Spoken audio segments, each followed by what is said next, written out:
Okay, welcome everybody to the June 2024 meeting of Manhattan Community Board One's Land Use, Zoning and Economic Development Committee. I'm Patrick Knell, Chair of the committee.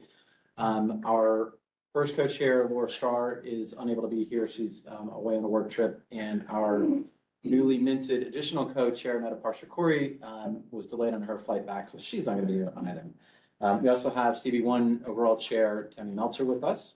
And we have one item on our agenda tonight, which is a further review of the Mayor's City of Yes Initiative, Part 3, zoning for housing opportunity.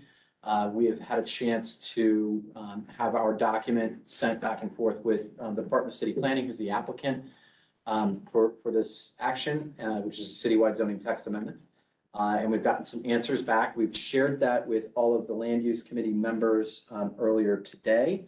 We also shared a presentation that it looks like was a little too large to open for those of you who tried to access it. So we have a copy that we'll have up here. And then with us as well is George Janes, who is our land use planning consultant for this project, for this application. And so we'll want to visit with George.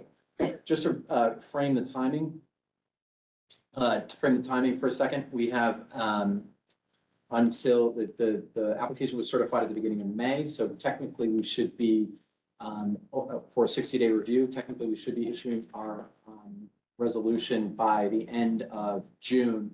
But the Department of City Planning has promised us that they will accept, the City Planning Commission has promised they will accept resolutions up until the time that it's heard at the City Planning Commission, which is expected to be in September. So we're not expecting to do the resolution tonight. We'll have a bit more breathing room, ability to get through our questions through George's comments. And then we'll revisit this again in July with the hope that the committee will be able to come to a resolution that we can adopt at our July full board meeting. Want to recognize as well our council member, Christopher Marte, who's with us, and Tom Mallerton of his office, land use director. And I checked with the council member ahead of time. He's not wishing to speak right now necessarily, but I think wants to listen to what our thoughts are for now. But Councilmember Yell is free to speak in, and as our tradition, we do give deference to the elected officials to talk first. So with that, do we want to kick off with an update from DCP and where we are, and quickly going through your presentation? Yeah, definitely. And I do want to get everybody out of here really no later than 8 o'clock, but if we can go sooner, y'all make it. Yeah, great. So if we pull up the slides. Awesome. Great. So at this point, I think I've definitely met everyone, but one more time, my name is Matt Gutierrez. I'm the borough planner for CD1. We're fortunate to be joined by John Mangian, who's our director for our housing division. It's really lucky to have him here with us today. And Ezra Moser is online. We're going to, I know there's a lot to talk about, and I'm sure a robust conversation based off of all of the questions that were submitted and the responses that we sent your way. We can start off by, I will do a brief, I promise to be brief, go kind of a little bit of a reminder of some of the main proposals, and during that, those slides, we can also pinpoint some of the questions that you guys submitted. We can go over our response to those, and we can pause as needed to go further into them. And then at the end, anything that we missed, we can get into in more depth. We will not have time to get through all of the questions that were submitted and all of the responses, just because it is quite a lot of information. But I just want to note one more time that all that information is in writing and has been sent back and forth between DCP and CD1, CB1 rather. And so anything that we missed, you can find it, and I'm sure that's been distributed as needed. Great, so we can get started with the next slide, please.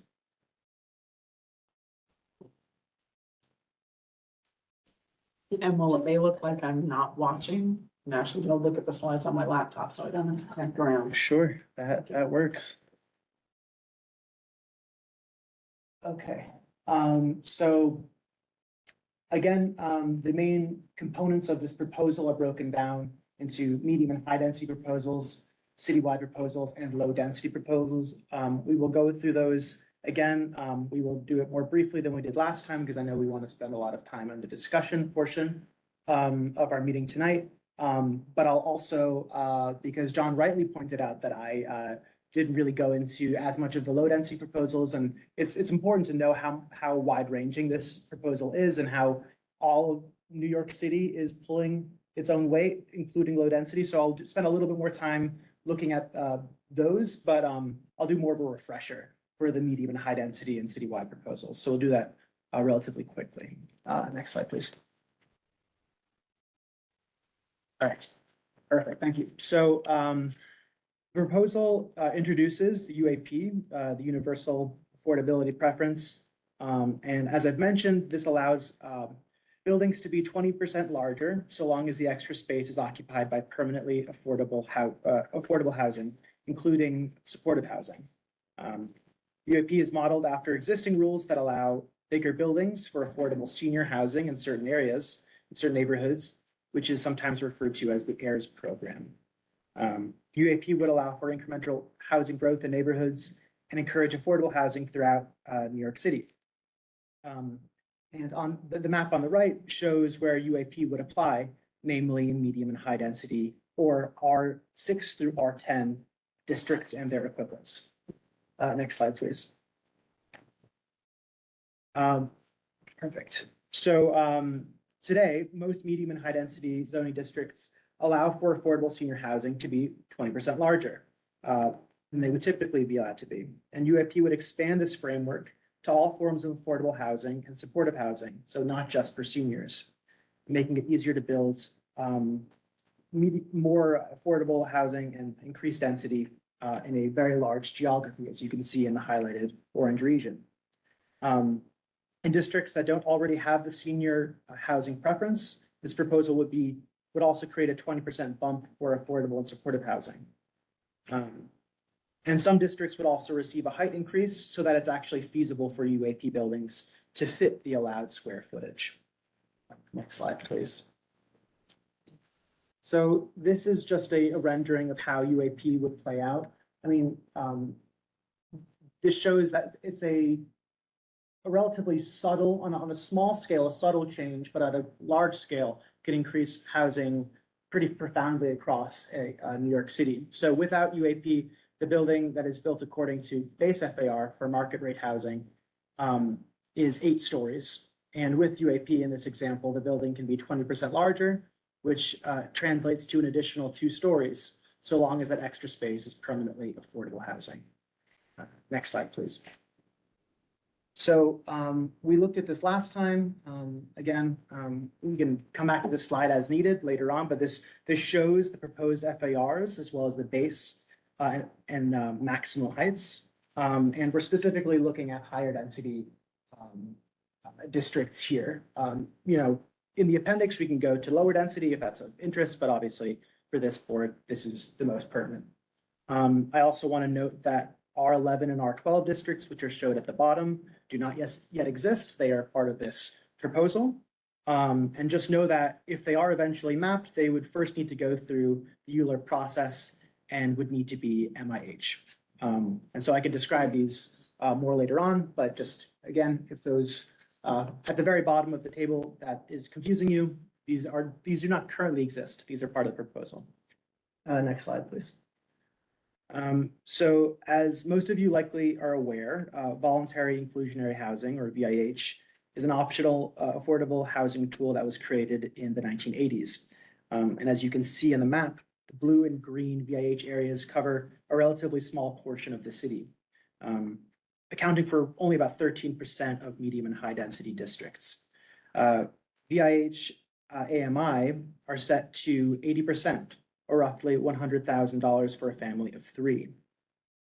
The UAP program would replace the VIH program, including inclusionary housing designated areas and R10 districts and their equivalents. And so the UAP framework does have some pretty significant advantages over VIH. This includes a lower AMI of 60 rather than 80%, and also the ability to income average, meaning that you could provide housing for a wider range of incomes rather than having a glut of exactly 80% AMI units. Next slide, please. Great. So yeah, as I mentioned, UAP will be replacing VIH to achieve deeper affordability and income averaging. And so, again, I touched on this in my previous presentation, but one more time, income averaging means that instead of only including homes that are at a single affordability level, which is the case with VIH currently, a building could include homes at a range of incomes. And there's at the bottom right that shows kind of the diversity or the whole spectrum of AMIs that would be possible. So for example, a building could meet the UAP's 60% AMI affordability level by including a mix of homes, some at 30% AMI or approximately 38,000 for a family of three, 60 AMI or 90 AMI. So by enabling units at AMIs that are well below 60%, the UAP is meant to provide genuinely affordable housing to low-income New Yorkers. Next slide, please. So because this is, a real incredibly significant part of the proposal, we can pause here and kind of spend a little bit of time looking at the questions that you sent that are related to UAP. Yeah, we'll go through some of these. We're probably not going to have time to get through all of the ones that you sent, but we identified some of the ones that we wanted to highlight. So to begin, you were understandably curious about how various floor area bonuses could stack on top of UAP. So for example, you asked, could a development receive a 20% bump from UAP in the underlying district, then receive another 20% for subway improvements, another 20% for including a plaza, and then another 20% for landmark transfer of development rights. So I want to be very clear that developments would only be able to use a maximum of one 20% bonus above the UAP FAR. So they just couldn't just endlessly stack on top of one another. Similarly, one of the questions. Can I fix this one? Sure. If you didn't use UAP, could you stack the bonuses? No, you have one bonus. But just to be clear, you can use a different bonus to get 20% and not use UAP. Is that true? Technically, but you would never see it.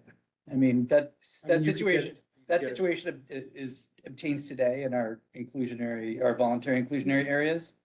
The thing with our affordable housing pipeline is that it's made to be as user-friendly as possible and work with a tax benefit. So first of all, it's the only way to increase floor area where you get a tax benefit for it, right? So that's a big incentive.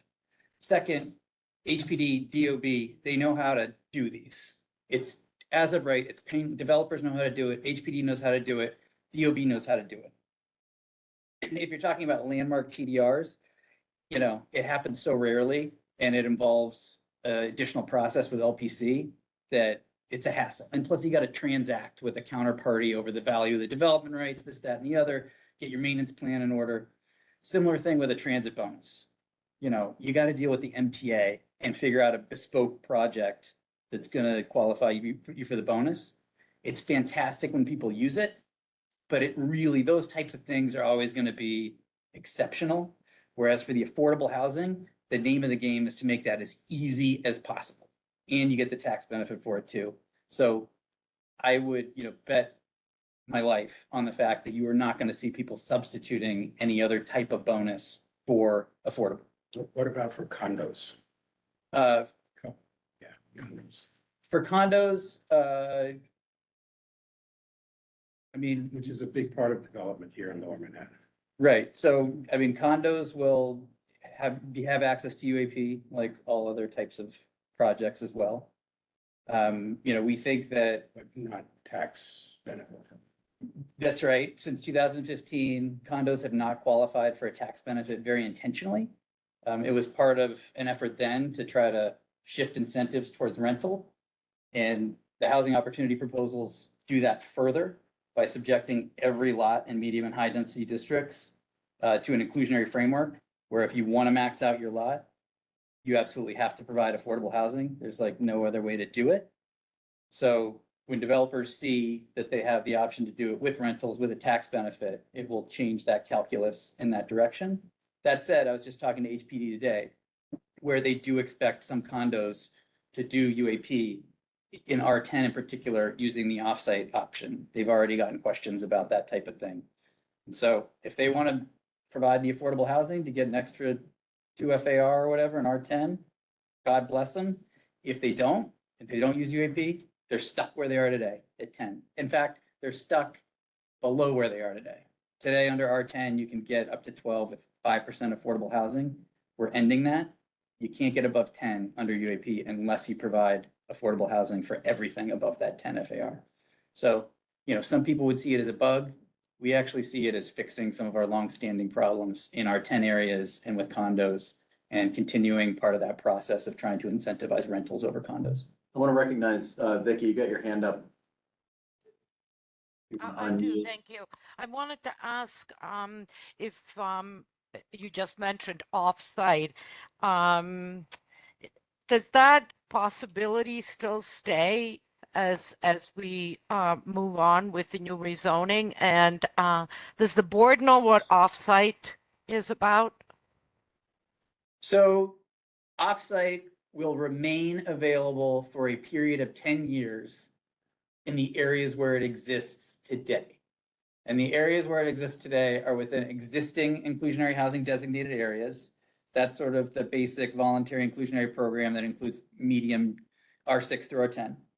And it will also remain available in the R10 IH program. That's R10 outside of IHDAs, again, for a period of 10 years. So we want to sunset away from that, but we also want to hold harmless, affordable housing developers who have built that with the idea that they're going to finance that with bonus, or existing developers who hold outstanding certificates. We want to transition without like dropping a bomb on the market. So that's why we propose to do it the way we are In here. 10 years? Okay, because it's frustrating when a developer wants to give you a project, let's say downtown, and then we're all looking forward to some affordable housing, and then they opt to do affordable housing in the, I don't know, in the Bronx, not downtown where the new building is going. Well, that I could say has never been allowed by the zoning. If you want to do offsite affordable housing, it has to be in the same community district or within a half mile. So you may be thinking of like a few iterations of 421A ago. I think you could do some seriously offsite affordable housing to qualify That's for a it. tax benefit. For the bonus, though, you can't go outside the community district or a half mile. That's great. Thank you very Yeah. much. Thanks, Vicky. Couldn't a 5-year sunset accomplish the same thing rather than 10 in the pipeline? Development often, it takes a long time. And so we're trying to balance various interests. What we hear, I wish HPD were here to answer this, but what we heard when we put that question to them is that you just need like a business cycle at least, like a 7-8 year period at least, in order to get these things through the system without, disadvantaging people or dropping a bomb on, their development plans. So I have one more question. You said that the VIH has been very successful, and this is kind of a lead-in or an add-on, an improvement to that. What statistics have you got to demonstrate that? How can you show us that it's been successful? Because so much of what we hear is that it hasn't been successful at all. I mean, it's been successful where it's mapped, but it's just mapped in a limited number of areas. So where it's mapped, what data do you have? I mean, we have total numbers, but basically VIA, the voluntary program, the IHDA, has been around since 2005 or so.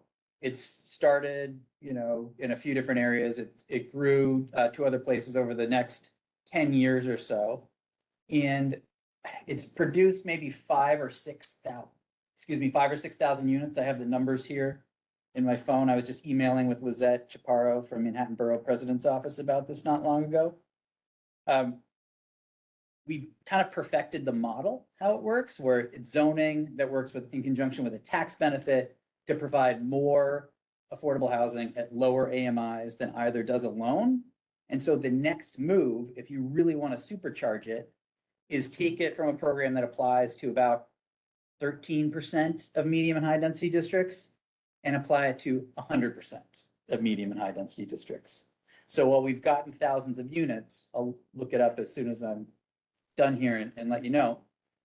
We could get 10 times more if we just expand the geography throughout all medium and high density districts. And so that's what we're proposing to do here. It's not novel, it's a model that works, and we are just tweaking it to make certain improvements, lowering AMIs, allowing income averaging, getting rid of the fake market rate bonus, which never drove participation anyway, and just expanding it geographically. That's the big move. So, and we expect, I think I've said this before, people are probably sick of hearing me say this, we expect UAP within 10 to 15 years to produce more affordable units than all other zoning programs since their inception in 1987. Yeah. Or I guess I don't know if I can call on people. Yeah, sorry. Or electeds, absolutely. Okay. Is it okay if I? You come, absolutely. I guess on that, we've heard like that, with MIH, because of the way that UAP kind of mimics the MIH program more than it does VIH, right? It's just still optional, but like the terms, the way the bonus is calculated, I'd say it's closer to MIH as a policy than VIH. Is that kind of fair to assume? Like Here's how I- 60% average, because like VIH is very complicated, kind of how you calculate affordable floor area versus regular floor area. Like the math is just very complicated, and I think UAP is similar to MIH, and it's very straightforward. It's a piece of a couple options, and it's like it's a certain amount of FAR for a certain percentage, and a certain percent of it AMI. That being said, TCP has stated that like MIH only works within upzoning. Like it only really works with a dramatic upzoning of that site. So I guess the question is, like, how do you expect these UAP sites to be able to financially, like tangibly opt into UAP if they don't receive a substantial upzoning the way that MIH works? Great questions. I'll take your first one first. So we did MIH back in 2015. I was around for that too. And yes, we were trying to learn from what we knew about the history of the voluntary program and make improvements when we rolled out MIH in terms of administration, in terms of complexity, simplicity. We made those improvements then, but we could not actually touch the voluntary programs then, so they remained stuck in 2009. It was just politically, if you open them up, then things could have gotten really crazy, and we wanted to kind of like narrow the issues to here's MIH, let's talk about MIH and figure out how we're going to implement MIH. Fast forward to today, we are doing something across all medium and high density districts. So it's time to update, our voluntary programs as well to, get them out of 2009 into 2024. So I think you're correct. We are introducing improvements like lower AMIs, income averaging, certain administrative stuff with HPD to make the pipeline work better. So we're absolutely doing that. In terms of take up of UAP, so multifamily rental in the city is basically only feasible with the tax benefit anyway. People take the tax benefit. That requires affordable housing at a certain level of a certain percentage set aside and certain AMIs. If the past is any guide, they will take those units, adapt them, drive down AMIs in order to comply with UAP and build a bigger building. And therefore the tax benefit plus the zoning gets you more affordable housing at lower AMIs than you would get otherwise. So, the name of the game with affordable housing programs through the zoning is how do we figure out ways to work with that financial engine, the tax incentive, to produce as much as we can at the best AMIs that we can. And so that's true of UAP as well. That's part of adapting the model that we used for voluntary programs. And to be clear, MIH depends entirely on a tax benefit for feasibility as well. That's in the public feasibility analysis. And so we think that 485X ended up in a good place, and we want to start pumping out, income restricted units across the city. I guess the question is like, what's the why does MIH require significant zoning? UAP doesn't. So I feel like since they're so similar, it's either they both do or they both don't. it goes back to so if we are in the midst of a housing shortage, which we are, there's consensus on that. We just want to make sure we're not doing anything to make it harder to produce housing. if we were, say, to take the zoning as it is and just overlay an affordability mandate on it, the only way to do that without a significant upzoning is actually to take market rate capacity away from people. And actually, in some instances where, it's a really small site and market rate is the only thing that works there, you can get 4 units or whatever, we still want people to be able to build those too. So for those reasons, we only take the affordability mandates out of their pretty tight box when we're significantly increasing residential capacity. When in conjunction with additional capacity that we're giving people, they're getting more. We're not taking anything away from them. If we are taking something away from them, that makes housing harder to produce. And we are, basically shooting ourselves in the foot in the midst of a housing crisis. So that's, I don't want to spend too much time on it, but I think it's still worth verifying, like, if the programs are so similar in terms of their terms and their A-line levels, like, is it just because certain units that are now gonna fall, or certain sites that are gonna fall under UAP, could do MIH two without an upzoning? MIH will- Yeah, MIH exists today. It'll stay where it is. We'll continue to apply it in the future in conjunction with rezonings too. So we love MIH. It's good. It's produced like 5,000-6,000 units as well in the last 10 years. So that's, but let me try from another angle. There are jurisdictions around the country, even jurisdictions that are not too far away, some in Westchester, in fact, that use affordability mandates as a way to prevent development from happening. Let's just render development infeasible through affordability mandates. Obviously, we would never intentionally do that in New York City, but we wouldn't want to unintentionally do that either. And if you take the zoning as it is and just apply an affordability mandate there, you're making it harder, to produce affordable or to produce housing than the status quo ante, and you may even prevent anything from being built there at all. And just as somebody who's the housing policy guy, like it's crucial. Yeah, I guess maybe like when the question that you can ask then is, since MIH is so site specific, you can take the logic of UAP and in areas where you really know they can do it, just apply MIH without an upset. Well, that's the But thing, we can continue. yeah, when we're doing policy, we're in this sort of more abstract realm. And so especially if we're doing a citywide, I would not know how to do what you suggest, like to find locations or categories of location where we know an affordable housing mandate will work. It's a big city and there's a lot of variation in sites. So we're just trying to put in place the general set of rules that will absolutely maximize affordable housing production over the next 10 to 15 years. And we believe that this is that. So, sorry, but I got another one. Sure.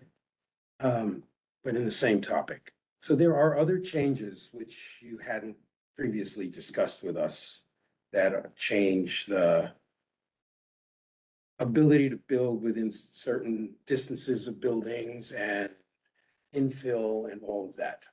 That is now, you could argue that that's a major upzoning, one way to look at it conceptually, because you're now allowing building which didn't exist before. But there could be an awful lot of building in those locations, and there is no requirement for affordable housing there. That to me is an astonishing giveaway, where you have land that is currently unusable for building, now usable for building, but no affordable housing required. First off, none of that stuff increases development capacity by a single square foot, period. Upzonings are giving people additional development capacity, taking FARs, raising them, things like that. So if you're talking about our proposals to enable quality, like contextual height limited infill on zoning lots with existing buildings on them. One of them, yeah. So what we're trying to do there is, we've seen infill development on zoning lots with existing buildings on them. If the existing buildings are under the older height factor, non-contextual zoning, our zoning today prohibits you from doing height limited contextual infill there. You're not allowed to do it. The zoning gets in the way. What we're trying to do there is say, if you have the development rights, if you have footprint on your zoning law with existing buildings, and this could be a relatively smaller zoning law with an existing building, or it could be a NYCHA campus. You know, it could be whatever. It could be really big, it can be, you know, relatively modest in size. We don't want to force you to do tall, skinny, non-contextual buildings anymore because it drives people nuts. It's not much of an exaggeration to say DCP's work program since 1961 has been backing away from height factor, non-contextual zoning that everybody hates. All the big special districts came about because of that. Sliver law came about because of that. Limited height districts came about because of that. Quality housing came about because of that. A bunch of the rezonings across the city since the 1980s have been just about that. And so we see this as part of that further progression. Today, about 99% of new development in those old height factor, non-contextual districts, they choose the contextual option and they do height limited stuff. There are just a very few situations where our horrible zoning forces you to do, you know, a 200 Amsterdam I mentioned last time, a Claremont Hall up in Morningside Heights I mentioned. You know, I live in Hillman, so there's the infill on Seward Park, you know, things like that. Our zoning forces people, zoning lots with existing buildings to do that kind of stuff, and people don't like it. So what we're trying to do is say, here are a new set of rules that enable you to take your development rights, take your footprint, and build height limited, modern, contextual infill that actually does not make people go bonkers. And so when I hear folks say, like, you should impose affordability requirements on that, then I say, okay, so you want the height factor buildings? Like, we're trying to, you know, change the zoning to enable things that people, at least, I'm not going to say people like, but at least don't drive people crazy. And so why would we throw more obstacles in the way of that? It would just re-incentivize the height factor stuff. So that's what's going on there. Great. So, Keep going. yeah, we'll get back to it. So, I'm sorry for the long-winded answers, but these are nuanced issues. I mean, this is the educated board. There's also the question of how community preference factors into the UAP program. And so for those who don't know, that community preference is reserving affordable units for current residents of an affected community districts. And so it currently is 20% for income restricted units in covered developments, and UAP would fall under that category of covered development. And this figure would decrease from 20% to 15% in 2029. Am I right with that figure? Also, this is like very much in line with what we were just speaking about. There was a question, or maybe two even, that wondered how CHO alleviates the affordability crisis, given that, you know, UAP is an optional program. And so among academic and nonprofit groups who do research into housing, it's clear that there is a need that all income levels need to be addressed, or housing for all income levels need to be addressed to deal with this crisis. And it's impossible to get significant amounts of affordable housing while also attempting to suppress other types of development. So there are some municipalities that have imposed affordability mandates, and they have not produced very much. Like an example of that is San Francisco, which recently dialed back its mandates after a very severely limited production of housing and affordable housing. Yeah, it's funny to be having you read answers I was just typing up like last week. But yeah, I was just met with the San Francisco planner. I guess it was a couple weeks ago. I was on a panel with the San Francisco planner, and they had ambitious affordable housing mandates from about 5 years ago. And it actually significantly decreased housing production there. And so while I thought the ratchet only turns in one direction, the decline in housing production there was so severe that they actually backed away from the affordability mandate so that they could start producing more housing again. To zero affordability mandates? No, I don't know what they maybe, I don't know what they dialed it back to, but I was talking to the planner about the changes that they had to make in order to make sure they weren't interfering with the ability to produce housing. And if you're still skeptical about this sort of supply side argument, there are, in the appendix, you'll find there are a handful of resources that are linked to some of that research that I just mentioned. We can go to. Consider these scheduled. the slide. There's piles and piles and piles, and even New York specific research on that. I'd encourage you to take. So another question that we got was, under UAP, what areas of CD one would receive height increases? So in Lower Manhattan, it has no changes in permitted height. The special district regulations remain in place and supersede any underlying district changes. The UAP affordability requirements, however, would apply there. In the Tribeca mixed use special district, UAP would apply. And broadly speaking, the sub areas would, there will be permitted modest height increases for buildings that provide affordable housing or affordable senior housing.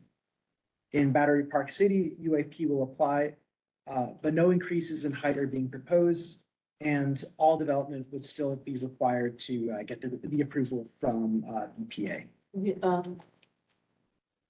The slide that, apologies for interrupting, but when we reviewed the slides for Battery Park City. Yeah. We were told that none of the zoning changes applied in Battery Park City, that it was unique. I think that Governor's Island has no changes at all. Yeah. Battery Park City is like its own thing where there's no real as of right development there at all. So even though for consistency's sake, the zoning would change, it doesn't translate into like any ability to do anything new there. But there are underbuilt buildings in Battery Park City that did not hit their zoning cap. That I don't know. Yeah, I don't know. We didn't do a site by site analysis. But if you want to do anything there, you gotta go through the separate process. Yeah. In C6-4 districts, UAP applies and developments are permitted to utilize tower provisions as they are today. So there are effectively no height increases. And C6-4A districts, UAP applies. And for sites that provide affordable housing, the maximum height for buildings on wide streets would be increased from 185 feet to 215 feet. And it seems like we kind of already got to this, are there any we could get this back to UAP at the very end. I want to make sure there's enough time to get to other topics, but are there any other burning UAP questions before we move on? One specific small thing, I know it's being pitched as like a 20% increase on every district. I know this doesn't necessarily apply here, but like, from what I read, like, there's a few like R6, R7 districts where it's more like 40. It does vary. It does in some districts go above 20%. And that's because it just sort of clicks into the existing framework for affordable senior. So if you have a district like, R7-2. Yeah. That today gives you up to 5 FAR for senior affordable housing, but might limit you on a narrow street to 3.44 market. We said, we're just clicking it into that framework, so you'll still be limited to 3.44 market, but you'll be able to get up to 5 FAR for all forms of affordable and supportive, and that's gets you more to 30-some% increase instead of 20. So, yeah, it's a function of clicking into that existing framework. I just feel like it's a little bit of like because like it's not just 20% across the board. It's like No. each one is like actually like 21, 19, 30, 45. Yeah, it's a minimum 20% bump over the market rate cap. There are some districts that go higher. We're not trying to hide the ball on that at all. Or maybe just for the lines. Yeah. Sure. To the next slide, please. Great. So mandatory inclusionary housing, or MIH, these areas would remain in place and continue to be mapped when there are significant increases in residential density. This proposal would introduce some improvements to MIH, however. MIH's option 3, or previously known as the deep affordability option, requires a 20% set aside at an average of 40% AMI. Today, when it's applied, it has to be applied as an alternate with MIH options 1 or 2. However, under this proposal, option 3 could be applied as a standalone option. Some MIH FARs would be increased to meet the UAP FARs. So for example, an R6A currently has an MIH FAR of 3.6, and that would be raised to 3.9. And it's important to note that the options would remain in place, meaning the same percentage of affordability would continue to be required. Finally, the current MIH program is incompatible with tools that facilitate home ownership. And so this proposal would exempt 100% affordable home ownership projects from rules that prevent them from penciling out. Next slide, I please. have a question so you said MIH would apply with a significant increase in, so what does significant mean? We've applied MIHs to rezonings that, a typical, if people go through the problem of the trouble of a rezoning, it's typically gonna be a 50% or more increase. And so we've done less than that. I think there have been some upzonings for 40% or something like that, where we've applied MIH. But the key factor is we do not wanna be taking market rate floor area away from anybody. So if you're doing an upzoning and then applying a 30% set aside requirement on that, we don't want them to have less market rate floor area than they started with. Otherwise, they wouldn't have applied for the rezoning in the first place. And we want to keep those pipelines open. Goes back to, we don't want to discourage people from rezoning. We don't want to discourage people from producing housing through our affordability mandates. And so we try to keep it in a pretty tight box. Great. So we're gonna just transition now into citywide proposals. Oh, no, the last slide was great. Thank you. This proposal seeks to make it easier to convert underused non-residential buildings, including office towers. Obviously, this is an important issue for Lower Manhattan. Zoning already has rules that make it straightforward to convert non-residential buildings into housing. However, these rules have a relatively limited applicability. Buildings generally have to be located in New York's densest commercial centers and be built before 1961 to qualify. Through this proposal, we'll simply extend those existing rules to more parts of the city and to more buildings. This will create urgently needed housing in highly accessible locations. Next slide, please. Great. So extending our existing adaptive reuse regulations involves a few discrete changes to our zoning. First, we'll change the eligible geography from only office centers, like here in Lower Manhattan, and in limited areas of Queens and in Brooklyn. We would extend those to the entire city. This would allow for the conversion of buildings beyond just large offices to include other structures like schools or former houses of worship. Second, we'll allow more recent buildings to have access to our adaptive reuse regulations. So today, a building has to be built prior to 1961 or 1977, depending on what part of the city it's in, to use the more flexible conversion rules. We'll move this cutoff date to 1990, allowing underused buildings from the 70s and 80s to be converted into housing.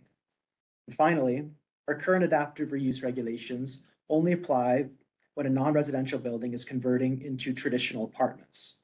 But office floor plates, for example, may work better for other kinds of housing, like shared housing or dorms. We'll change our adaptive reuse regulations so they can be used to convert into any type of housing, including supportive housing, shared housing, or dorms. Next slide, please. Under this text amendment, the pre-1990 buildings citywide would be able to use the provisions of Article 1, Chapter 5 to convert to residential. This allows more flexible bulk regulations for conversions. The multiple dwelling law allows pre-1977 buildings to convert beyond 12 FAR to residential today. And this currently applies in CD1 south of Murray Street. This proposal would allow all pre-1977 buildings in CD1, or those that are north of Murray Street, to convert above 12 FAR to residential. Next slide, please. The next proposal would remove outdated rules to allow for more small and shared apartments. What this means is allowing buildings with simple, no-frill studios, as well as homes with private bedrooms but shared kitchens and other common facilities. These building types have historically played an important role in New York's housing landscape, especially for young working New Yorkers who need a place to stay while they can get their feet under them. Despite this, the 1961 zoning resolution banned these types of units. As a result, many people are forced to live in living situations that they don't want. These include doubling up in overcrowded units and young professionals teaming up with roommates to occupy family-sized units. Providing small and shared apartments could provide much-needed housing opportunities for New Yorkers, especially those who are marginally housed or who prefer to live alone but can't afford to do so. Also, it's important to note that easing the pressure on larger units by providing would free them up for houses, or rather for families who need them most, as opposed to a handful of single roommates, young professionals living in family-sized units. Next slide, please. Our current zoning does not have a clear path for building shared housing. This text amendment would create clear rules and create the process less complex, enabling a fuller range of shared housing options. These updated rules would make it possible to build shared housing in any multifamily zoning district. This would enable the development of new shared housing, including affordable shared housing across the city. These clear rules would also help to legalize existing unregulated shared housing. Other cities like Seattle and San Diego have already re-legalized this kind of housing and found that it helps to meet their the need in their housing markets. And New York can learn from these examples as well as its own history to follow suit. Next slide, please. Allowing I'd building. like to ask a question. What is defined as unregulated shared housing? Well, there's a fair bit of informal, like rooming unit housing in this community district today, where you have landlords renting out individual rooms. There might be a bathroom down the hall. There may be no cooking facilities at all. And so that's a type of housing that exists that we're aware of.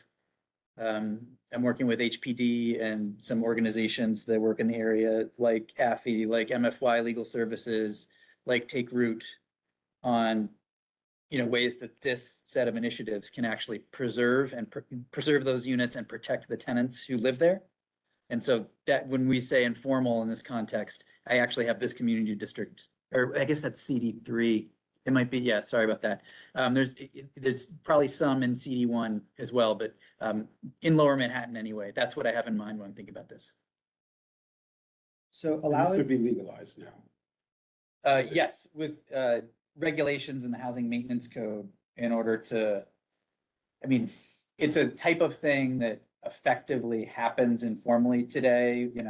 When I graduated from law school, I moved here and rented a room in a house in Sunset Park from somebody who had, a lease, and I didn't know the people, moved in, whatever. If we're formalizing this, though, we want to make sure that there are certain management best practices that we're borrowing from other cities, and that we're also implementing things like maximum number of people per bathroom, maximum number of people per refrigerator, things like that, just to, if you're formalizing it, to make sure you're minimizing conflicts and not opening the door to fly-by-night stuff. So this would prevent what we saw up there, which was a 3-bedroom, master and 2 bedrooms with the 2 being shared baths. That would prevent 3 people going in and renting a condo, or an owner of a condo renting each individual bedroom out to. Would it? HPD is actually talking about implementing an actual action if you wanted to convert away from use group 2 dwelling units to something like a rooming unit. And we're discussing with them right now whether we think something like that is necessary or makes sense, just to make sure that, if we're formalizing this, that we're doing it right and that we're not creating unintended consequences, putting unintended consequences on the housing stock that we want to remain dwelling units. So good question. Yeah. So I think that kind of goes back into the way that, as you mentioned, coming out of college, the way that people currently can find is there are tons of actually apps and websites out there that people can advertise for, to find another roommate, to divide a living room, to get, and there is all of that already established, as long as the landlord allows a certain number of people in the apartment. So why does it need to be further regulated and potentially put any of these sites and things?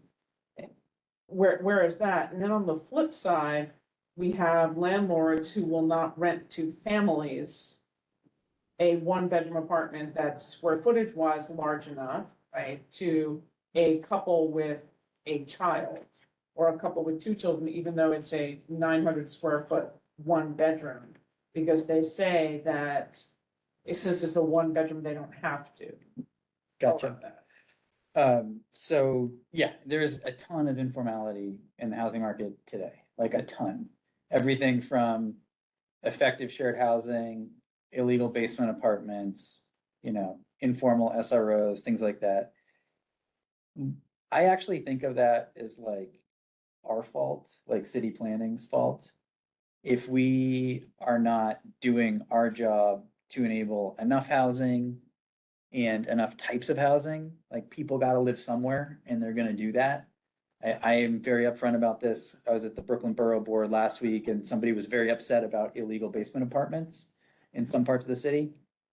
It's our fault completely. People need a place to live. If the zoning is not gonna be in place in order to do what you need to do, whether you're an individual or a family, you're gonna find a way to do it by hook or by crook. So there are components of these proposals across the range of densities that aim to provide formal legal pathways for this type of stuff in a way that I think benefits tenants because it can get them out of situations in which they're otherwise really vulnerable. And it, can encourage more housing to be built as well. It's good for both sides of that equation. So it's something we want to do. If landlords are refusing to rent to families, like I said, I'm a lawyer. In some situations, that would be a fair housing issue. I know that the city went to court in the last 20 years to establish basically the ban on children in shared housing in SROs. And they won that case as being an exception to what are otherwise pretty basic fair housing principles. I don't know how the law would shake out in the case of a one bedroom or not. I don't know how to do it, but regardless, having zoning in place that enables enough housing and the full range of housing types is something that at least indirectly gets at that issue. One other question, how many of these units, you mentioned earlier, 10 to 15 years, you expect more with all this zoning, more affordable units than since the inception of, in the 80s. So how many units are we talking about here? Right, so affordable units, so back to, Connor's question as well about UAP. It just, because it kind of clicks into the existing zoning framework that we have for affordable senior housing, we were able to do like a thought experiment and ask ourselves, if UAP had been in place since 2014, under a reasonable set of assumptions, those assumptions being 100% affordable housing would be a little bit bigger and remain 100% affordable. Mixed income housing would remain mixed income at the same ratios of affordable to market, but just be a little bit bigger. Under those assumptions, we found that UAP would have created an additional 20,000 income restricted affordable housing units at an average of 60% AMI since 2014. Additional, Yeah. on top of, how many were there?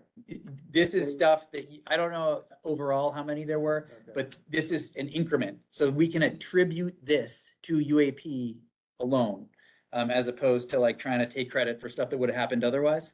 This is the increment for UAP. And when we did that, it kind of blew our minds because it's just one more thing that indicates that the secret sauce to these proposals is geography. For the first time ever, we are doing something that touches every neighborhood from the lowest density to the highest density. And when you do that, even relatively small changes can have a huge overall impact. And so that's the secret sauce here. And that's why we would produce so many units. Do those projections, are they net of anticipated loss of affordable housing, which is obviously a huge problem in lower Manhattan? Well, another great thing about affordable units through zoning is that they are affordable for the life of the building. They can't go anywhere. They don't burn off like a purely tax incentive unit did, or even like regulatory agreement projects. If HPD is extending subsidy to do 100% affordable building, they have all sorts of tools to try to force them to renew at the end of 30 years or the end of 60 years. But you can never require for all time at the outset of a regulatory agreement that all those units remain affordable forever. When it's zoning, it's different. If you need that thing to be income restricted in order to qualify for additional floor area, then as long as that building is using that additional floor area, it has to remain affordable. So a great thing about the zoning affordable housing is that it's forever. I don't know if we're jumping in with, I have a series, but if we go through the whole Yeah, presentation. maybe it fits in topically where Matt's going. Oh, okay, Matt's going through some of our questions and, okay. 'cause Is it, is in it about group order with this. small apartments? No, it's actually the one before it, and, you know, about, the conversions. Yeah. But I'm just curious, and this, our neighborhood really suffers from this. What is really allowing for the check on some of these conversions? In other words, you mentioned all of the great public institutions that are now privatized, and that is all we see in these neighborhoods. How does this policy sort of adapt itself, or maybe we don't want every public school? Shouldn't have every building. Maybe we don't really want to see bedrooms in the municipal building, which is a likely scenario. Is there something? Like this municipal building? Yes, Oh, yeah. you laugh, but No. I just thought every building that's around us. No, I mean, Great. yeah, CD1, definitely. The police, well, I mean, think, you know, you're not old enough to remember maybe, but there are many, many, many buildings that were great 39, public 51. institutions that you can no longer enter unless you're, you know, you used to be able to bank, right? And the greatest buildings in New York, you used to be able to do your business in the greatest buildings in New York. So, you know, what is it that we get in exchange for these conversions? And how do you stop, how do you allow for some control on the privatization of some of the great public institutions we have in buildings in this adaptive reuse? Gotcha. I mean, I see our adaptive reuse regulations where they apply as having been a wonderful way for not only buildings, but neighborhoods to adapt and change over time. And I think that based on the pattern of conversions that we've seen since the 80s when we instituted these, the alternative is not like a building that remains, you know, whatever those uses are. The alternative is just like a vacant or underutilized building in those situations. People are not converting. True, if I may interrupt. Okay. For our hospitals recently, we see these now becoming something else. They become bought up and they're privatized so that we no longer have that institution in our neighborhoods. It's a problem. Public schools like PS 61, big problem. You know, I would argue that in fact, that is a better and higher or better use. And so the assumption that it's necessarily better, you know, this is, I think it's up for some discussion and debate. And it sounds like in this program, there is no discussion or debate. Yeah, I mean, as it's a big city and you can always come up with, you know, maybe exceptions to that rule. But in general, these adaptive reuse regs have provided a lifeline to buildings that otherwise would not be doing anything for anybody. And you know, like you might be say like, oh, we should have left the loft buildings in Soho for manufacturing. Like, obviously, there's not going to be any manufacturing there. You need to find a way for buildings like that, unless you want to demolish and start from scratch, to like figure out a way to be useful into the future.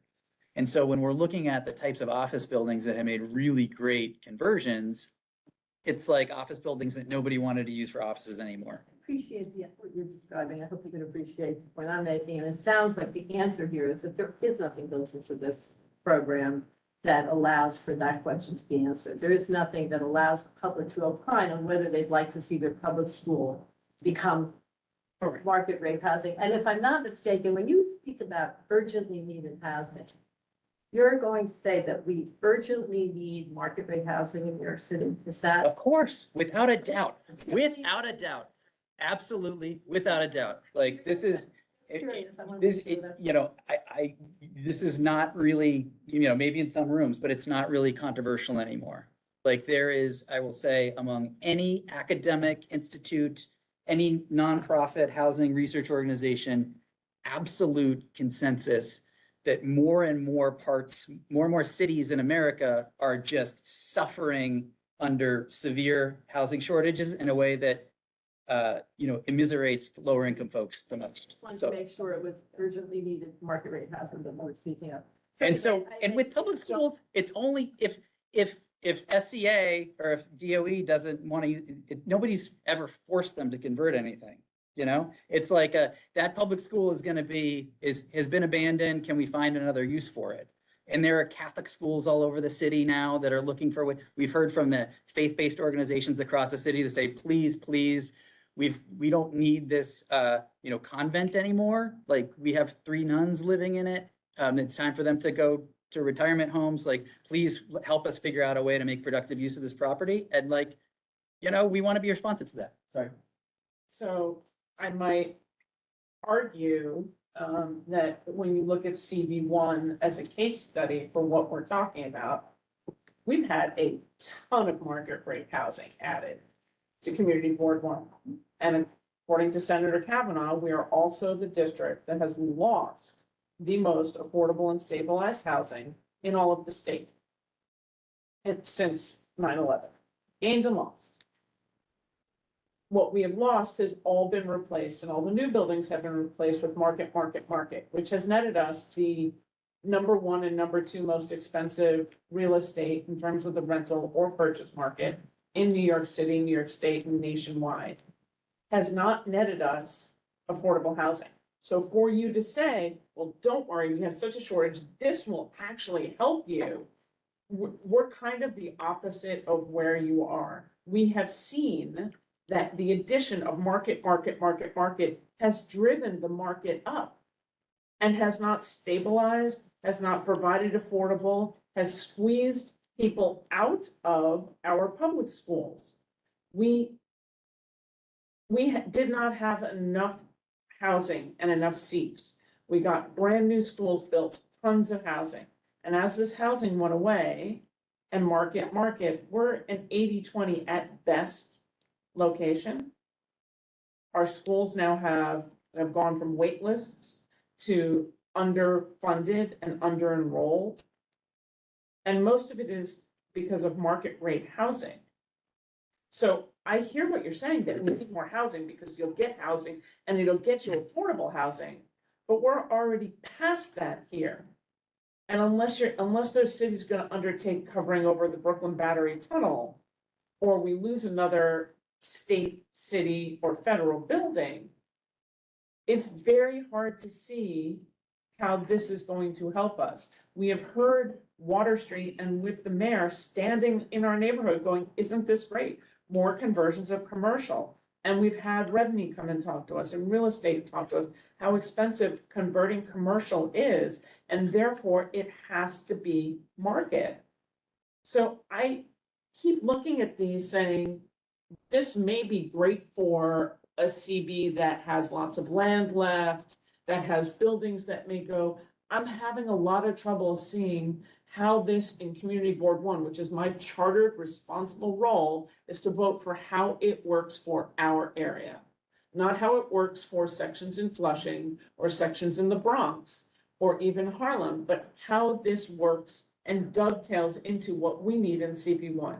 And I'm having a really hard time because like Alice says, could you build above the schools? Yes, but if you build above the schools or you build above the churches and you change part of the essential use and it becomes a mixed use, I'm also then losing all my protections, as Matthew notes, and I've said to Ezra, from all the 200, 500, 100-foot rules for the SLA, OCM.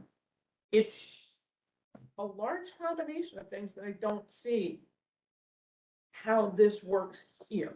And that's what I have to vote on. Yeah, I mean, it sounds like the status quo has not been working for you here. It sounds like you don't like all the market rate conversions. You don't like the mostly market rate housing productions. And I'm sorry we weren't here with these proposals 10 years ago. Because these, again, are the biggest set of proposals for affordable housing in New York City history, not just with new construction with UAP, where in order to max out on any lot anywhere in CD1, you will need to provide permanently affordable housing and average of 60% AMI, but now for conversions too. We advocated our number 1 priority, well, number 2 after a renewed 485X, renewed tax benefit for new mixed income multifamily. We advocated for a tax benefit for conversions. So for the first time in New York City, if you want to convert, you will be able to provide a 25% set aside for affordable housing. And so any conversions that happen now in CD1 as well will also include permanently affordable housing.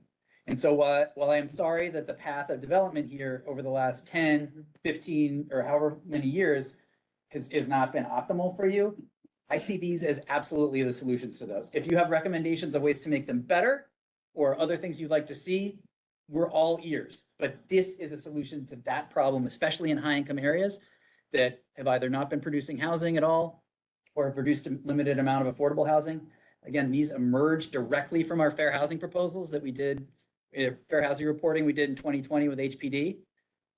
At the very core of those fair housing issues is more housing in high income, wealthy, high opportunity areas, and especially more affordable housing in those areas. And you can go back to the fair housing report, and these are the proposals that were there.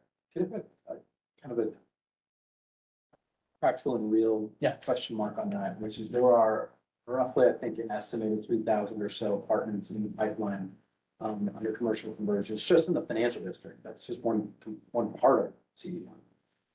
Including a few projects that we kind of know are being eyed, 20 Broadway, for example. Is it your understanding at least that those projects, if they're in the pipeline or maybe just being thought about or buildings being identified, that they'll be subject to removal? So we do know that projects in the pipeline are coming and sniffing out the tax benefit. And we're trying to figure out with HPD, with DOF, with City Hall, what the opportunities are for projects that are already in process to take advantage of that. Stay tuned. I'm not since it's transactional and financial, like I'm not the most important person to those discussions, but I do know for a fact that projects in the pipeline are asking about the tax benefit. Okay. So, well, Just to point out, Alice was saying about the preservation of like non-residential uses upon conversion. Like, I guess that's kind of what the G districts were meant to do. And I'm not, and this is proposing to remove those, right? And so I'm not saying that we retain the G regulations, but like, I guess that's an example of an aspect of zoning that seeks to like consider preserving uses that maybe that are actually like, well, like it was findings based, right? So it's like, and I'm saying you know, G districts are one thing, but at least it touches on this idea of considering whether like a school or a public or a civic building, if being well used, but somehow gets lost in this like real estate speculation, could actually be retained rather than converted to luxury condos. Obviously, the building's empty and it's not being used, it wouldn't, the findings would find that and it could be converted. But like, just to try to get at some of the examples of like, well, maybe we want to retain this like commercial manufacturing use or civic use instead of converting to like a few condos. That is such a great example. I can't believe I forgot it. Have you been to the G district, C6, C6 1G, C6 2G? All the upper floors of those buildings, it's like it's my neighborhood. It's such a wonderful, interesting, amazing part of town. It's probably my favorite part of New York City. And most of those buildings are just crumbling above the ground floor because there are restrictions on your ability to convert. And so there are like boxes and cardboard boxes in there, maybe. There's informal housing there, you know, in a few places. But it's just this unbelievably underused part of the city, like nothing is happening on a lot of those floors, these buildings. And that is absolutely something that we would want to avoid in extending our adaptive reuse regulations and, you know, something that we're trying to address in those neighborhoods in particular. I bring it up because it's an example and like I said, I think the G districts, like there's a ton of criticism of the way that they create situations like that, but it kind of brings the question of like, maybe there's opportunity to retain some of that intention of considering preserving uses. Because I think there's examples where you have a really well-used civic building, commercial building, manufacturing building that then gets bought up and converted to condos for profit. Whereas it was like a very well-used site ahead of that. And I'm saying like, if it's findings-based, maybe you find that that's not the case and that it should convert to housing, that's a better use for the city. Maybe. What I would like, that's totally valid feedback. I would love, if anybody has any examples of like conversions that happened that were like bad. Like, I'm not trying to just be flip here or challenge, but I'm just like, I'm aware of certain hospitals that went out of business and then they converted. So I don't really count that, but like situations where you just, Then you should count We that, do. yeah. You should count that. Who needs to- which one are we talking about? Like St. Vincent? Look at Bethany's room. They're coming up now more. But here's what I'd say. Think of conversion regulations as something that might prevent those sites from becoming like moldering, buildings that we're trying to figure out what to do with 30 years from now. It's not something that drives these buildings out of business. That's an empirical question. We could debate it. But my understanding of how conversion regs work is that it's not like, oh no, we forced this like really healthy, X building in order to convert to housing. It's something that has instead enabled these buildings to continue to have a useful life after they were no longer useful with their like, columns and 10-foot ceilings for like modern office uses, for instance, things like that. But this is good feedback and we're, happy to take a closer look at that and would love any specific examples you have of that to, consider controls. But the way I think about it right now is if you've got public buildings, it's public, you've got governmental controls over it already. If it's private, then I just think about all these other obstacles that we placed in the way, like the G districts or like other discretionary actions that we have that have just prevented people from doing stuff instead of like their intent to provide safeguards as people do stuff. It's just imposing the actions is one of the main things that causes unintended consequences that we're trying to avoid with these proposals. But we have another 5 minutes or so of your summary and questions. Is that going to give Sure. committee members time to get from George? Yeah, we can skip to, I know that there were a couple of questions about the landmark TDR program. So if we could go to slide 22. Possible. Great. Yeah, so we'll do 22 and 23 because I know these are import here. So are we on 22? Great. So the landmark TDR program was created in the 1960s to relieve the financial burden on designated landmarks, which are subject to maintenance requirements and limited in their ability to redevelop or add new buildings to the law. It would also allow landmarks to transfer development rights to more sites, including other zoning lots on the same zoning block as a landmark, and the same zoning block as a landmark or immediately across the street or at an intersection from the block. The proposal would streamline the approval process to a certification when no bulk modifications are necessary to accommodate the TDRs on the receiving site, or an authorization when an applicant is seeking bulk modifications. Currently, the program is not available for landmarks in historic districts or low-density R1 through R5 zoning districts. So this proposal would expand the applicability of the landmark TDR program to those areas. These expansions of the landmark TDR program would help to generate revenue and maintain landmarks while also unlocking additional housing opportunities. And now if you go to the next slide, we can get to some of the specific questions that you all voiced. So one of the questions was about whether granting sites that transferred floor area as part of the South Street Seaport subdistrict could become receiving sites for floor area transferred from landmarks. And so this would not be possible since landmarks cannot receive landmark TDRs. You also wanted to know if floor area from landmarks could be transferred to a zoning lot on one block, thus increasing the floor area on the receiving site, and then transferred again to another zoning lot on the same block, or on another block rather, and so on and so forth. So in other words, could CHO allow these transfer to be changed together to travel more than one block? And the answer to that is no. Sites can only transfer development rights equal to the max FAR permitted on their site minus any existing buildings. The max FAR means the max pursuant to the underlying zoning and does not include any bonuses or transfers.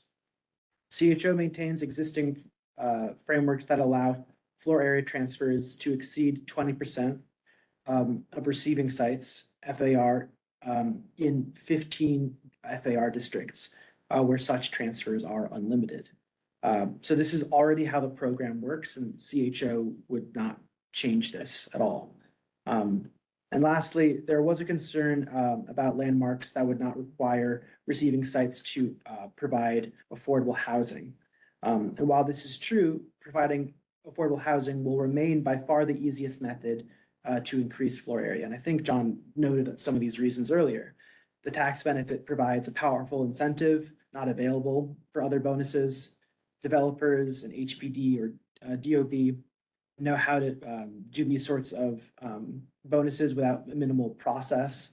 And it avoids dealing with agencies like LPC or the MTA that may be less adept at moving quickly on those sorts of projects.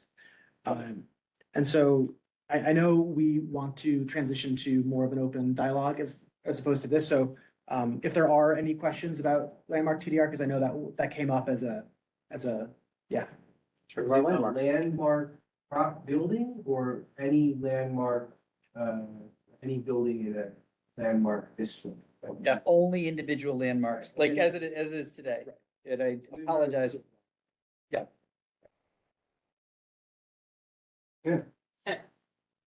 The process, could you comment on the process of that, how it exists today and how it would exist under your current Yes. proposal, Today, since the late sixties, it's been a special permit process.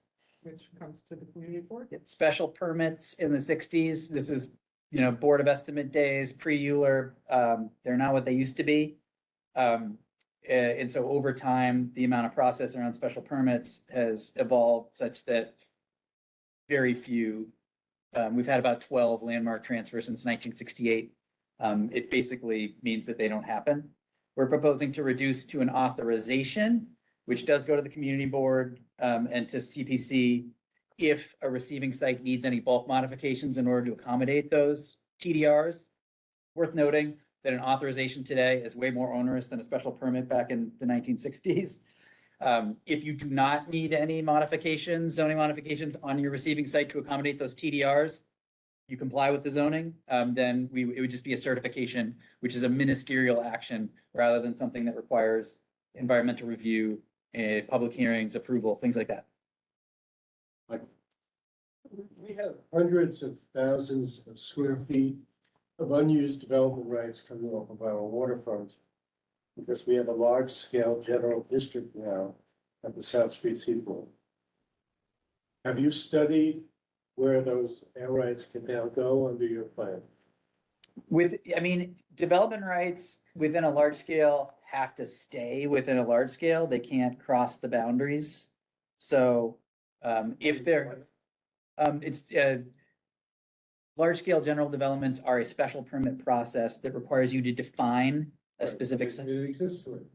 Pardon? It already exists. Right. So if there are still unused development rights within that LSGD, the large scale general development, they could only go within the existing large scale general development. Not aware of any places that they could land, but they would have to stay within those boundaries. It's effectively a large scale general development kind of creates a zoning lot, more or less, enables multiple zoning lots to act as a zoning lot. But just in the way that you can't take development rights off a zoning lot, absent some extremely special process, your development rights from it generated within an LSGD have to stay within the LSGD. And they are not, it's not possible for them to go out. So And I'd also say one more thing, is that if you want to use them, you have to go through some additional public process in order to get approval. Because that would not be reflected on the existing approved site plan. we already know that the other regulatory approvals are a joke. And that the guardrails are not there anymore. Now, if they're creating new land, for example, because of coastal resiliency, couldn't they transfer those air rights? As far as new land goes, I'm almost certain that there's additional process involved, but first you need to go through Europe to apply zoning there at all. So it does not automatically generate development rights until it is designated with some sort of district. And I think that these are not particularly frequently used actions, but I believe I remember from my city charter that landfill actions are another type of action that requires ULURP. So it would require multiple ULURPs in order to make the land, zone the land, and then, build something on the land. So you would see it, the council would see it, city planning. Without getting argumentative, it's a hell of an opportunity for whoever controls these areas. Can do what?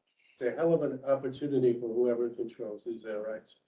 I mean, but not one that you would be able to, I can play the long game. Why is zoning not being put in place on this land as it's being developed? it'd have to be done through a positive act that requires ULURP. So I don't know if you would do it in the landfill action in conjunction with the zoning action. It's speculative, but there's no way to like do that as of right. I absolutely guarantee it. Rosa? I have two questions. Number one was, I was actually curious about the small dwelling unit slide that we skipped over. Is it possible to speak on that a little bit? That'd be awesome.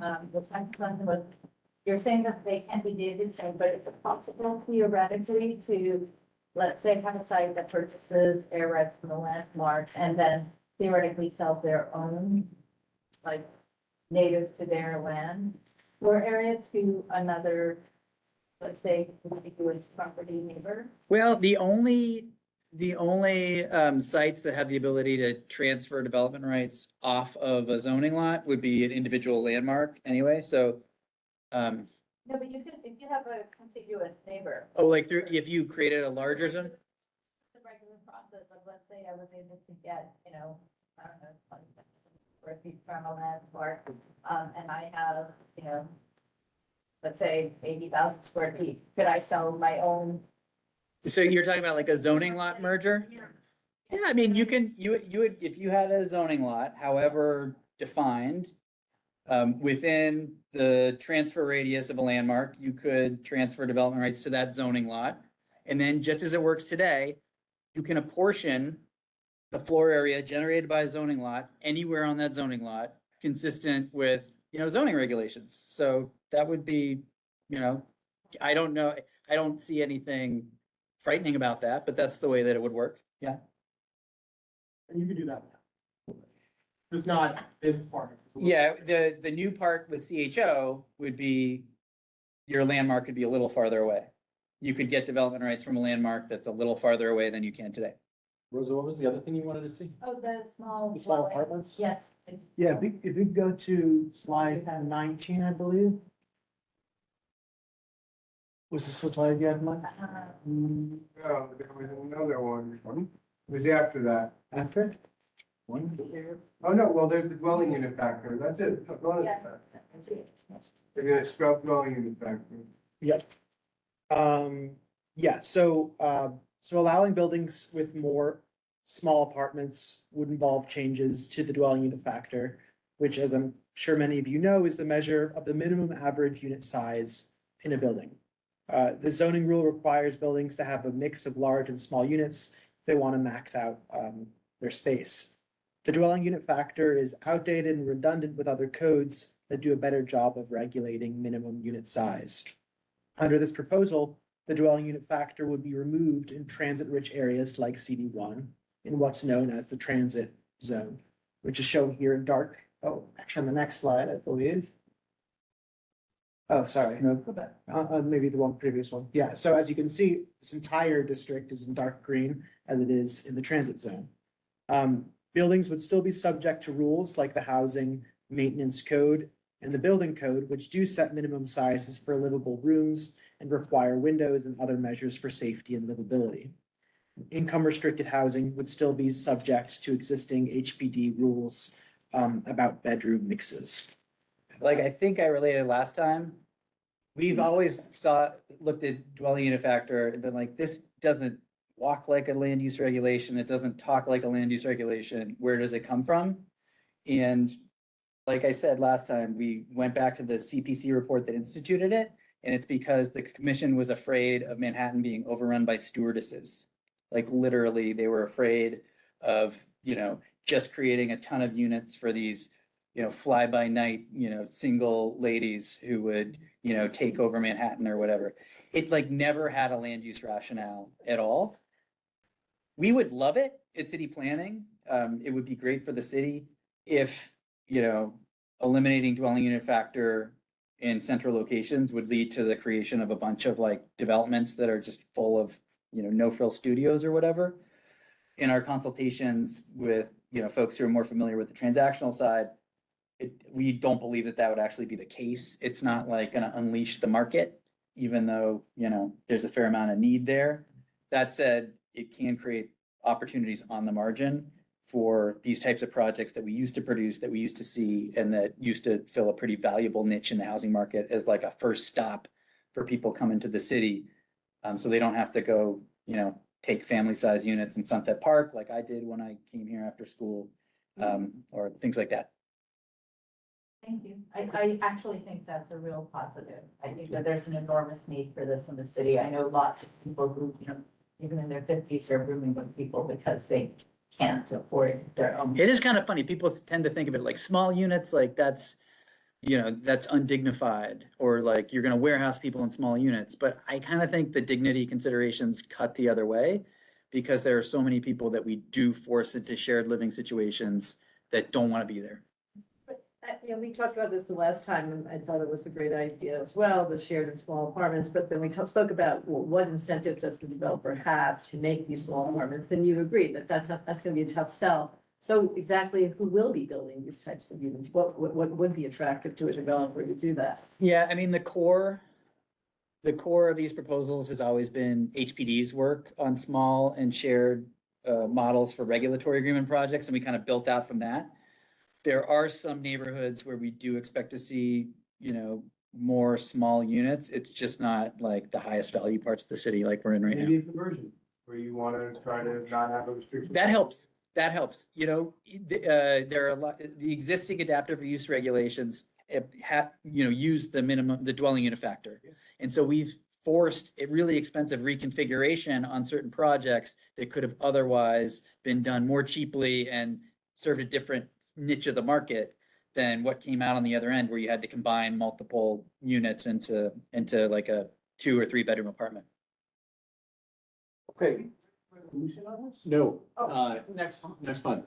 But we're taking notes for it. Okay, I see that. I see a lot of hard work. Time for George. Yeah, that's what we're gonna do right now, is to pivot to George with, thanks to John and Matt for walking us through all of that stuff and really great thoughtful responses for us. Charlotte?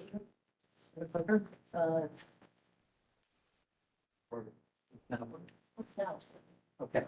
Right.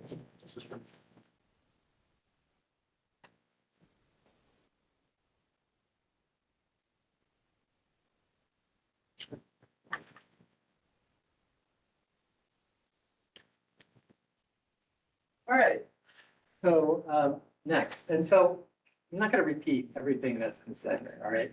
I'm going to be more of a critic. I'm going to talk about things that maybe you all want to think about. But I am going to repeat a little bit, but I'm going to try to go really fast over this part. Thanks, George. Okay. Okay, so we're just going to focus on the items that I think are not well understood and those that impact Steve. So a little more housing in every neighborhood. How do we actually do that? We've heard about a lot of these things. And the changes, make it seem, at least the marketing makes it seem like they're small, but they're not. I think these changes are enormous. They're transformative. They're really significant. In low density districts, we see this blanket increase in the underlying FAR in all of the low density districts. And this is something, when we think about the last 30 years, the low density districts haven't been rezoned. They haven't been, carrying, called on to carry more housing capacity than the high density districts have. And this is really a really big deal in the low density districts. But, in the high density districts, housing opportunity removes or weakens residential zoning standards that have been in place for generations, all right? I know we have architects in them, right? So it reduces the size of yards and courts, reduces the distance between buildings, increases maximum lot coverage, reduces the space needed for legal windows and habitable rooms. makes residential open space optional and infill projects. The unit density we talked about, increases maximum tower coverage. These regulations have formed the city for generations, and it's difficult really for me as somebody who does this sort of stuff to talk about how ambitious this is. It's a very ambitious proposal. And so, very, very quick, we have these regulations, these standards, because we used to build buildings like this, tenements. And they had these tiny light wells and terrible ventilation. They were, and people thought they were unhealthy, right? Public health people, elected officials said, our buildings are making us sick, how the other half lives, as the tenements and the people on the cover, right? And so there are there's this movement to the social agitation, if you will, to increase standards of quality. So Viola Tenement, 1916 resolution, creating a to prevent buildings like this. 1929 multiple dwelling law, increasing light and air standards for residential multiple dwellings. And then finally in 61, we had, most of the standards we have codified in 1961. And there have been exceptions and things carved out for conversions at regular lots. But generally speaking, 30-foot rear yards, 30 feet to the lot line for legal windows, those are our standards, right? And so rear yards go from 30 feet to 20 feet, side yards go from 8 feet to 5 feet. Space for legal windows, 30 feet to 20 feet, courts from 1,200 feet to 800 feet. Maximum tower coverage to either from 40 to 50 or 65%, depending on the height. New obstructions in yards. These are big changes. They're big changes. And, you've been hearing about all of this. How many of you know that this is in here? I mean, and this is the thing that I think that was really shocking to me going through this is that these standards are there for a reason. And I would have led with this. And let me just say, up front, I'm not a public health person. I don't know if the standards are right. Right? And they've been in place for a long time. And just because they've been in place for a long time does not mean they should not change. Right? That maybe they should. When these standards were set up, we didn't have air conditioning. And electric lighting was really expensive. And now it's much more affordable. So maybe we don't need as much light and air in our windows. George, would you like me to explain why these are actually increases to light and air standards? Yeah.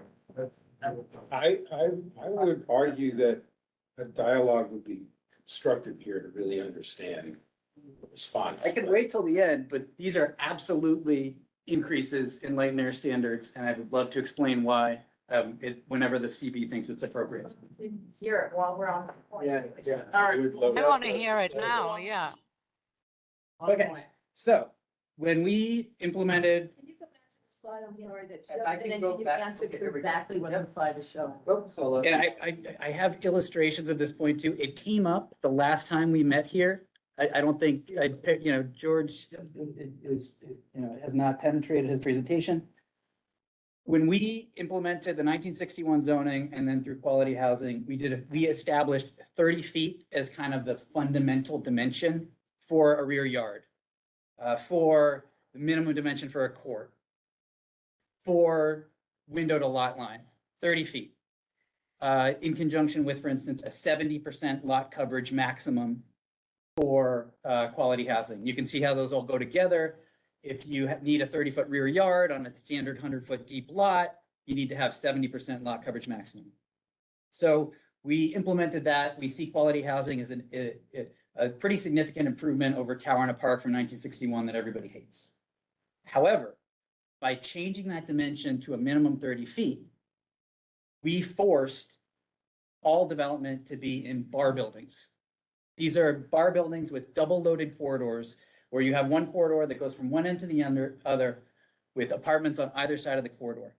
Those apartments suck. They have one exposure. That's it. So I live in Hillman. It was built as affordable housing by a union in the 1950s. And my kitchen has a window. My bathroom has a window. I even get a breeze sometimes because I have 2 exposures. Every apartment built for garment workers in 1950s has multiple exposures. And so with this 30% minimum standard for lot line to window, for rear yard, for minimum dimension of courts, we completely outlawed these types of housing that are so much better, that have multiple exposures, that are better for, 2 and 3 and even 4-bedroom apartments, that, even in some instances have cross ventilation. And so we see, you can go in Google Maps today, anywhere in the city, and you see newer buildings, bar buildings, 1 exposure max, next to older, more modest developments built in the 30s, 40s, 50s, 20s. And you can just see that we screwed up. And so if you reduce rear yards to 20 feet, if you reduce minimum court dimension to 20 feet, if you increase lot coverage to 80 feet, you can actually create inner courtyards again. You can create buildings that like do stuff instead of just being bar buildings in order to make much better housing. And if you want to know why we did that, that's exactly why we did it. I'd love to show you illustrations, pictures, whatever. Councilmember. But now you can add development inside those courts. So like, I live in a block, in a tenement block on Grand Street, but not on the co-ops. And in the middle of the block, there's trees, there's a little bit of lot of land, but under a City of Dallas housing opportunity, you can add development within that lot that might limit that exposure. I mean, you're still subject to the same FAR limitations. No, I'm saying, yeah, you're subject to that, but now what, used to be light and air for tenement. You can't do back buildings.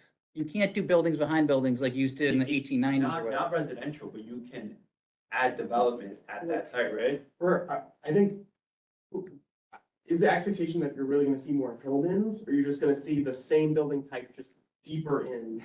Because No. you're gonna have more floor area to rent. The expectation is that you are absolutely providing flexibility. You're re-legalizing better forms of housing. And so will you still be able to build a bar building if you want to build a bar building? Sure. But we're not going to absolutely mandate you to build a bar building. We're not going to prohibit you from building a better building.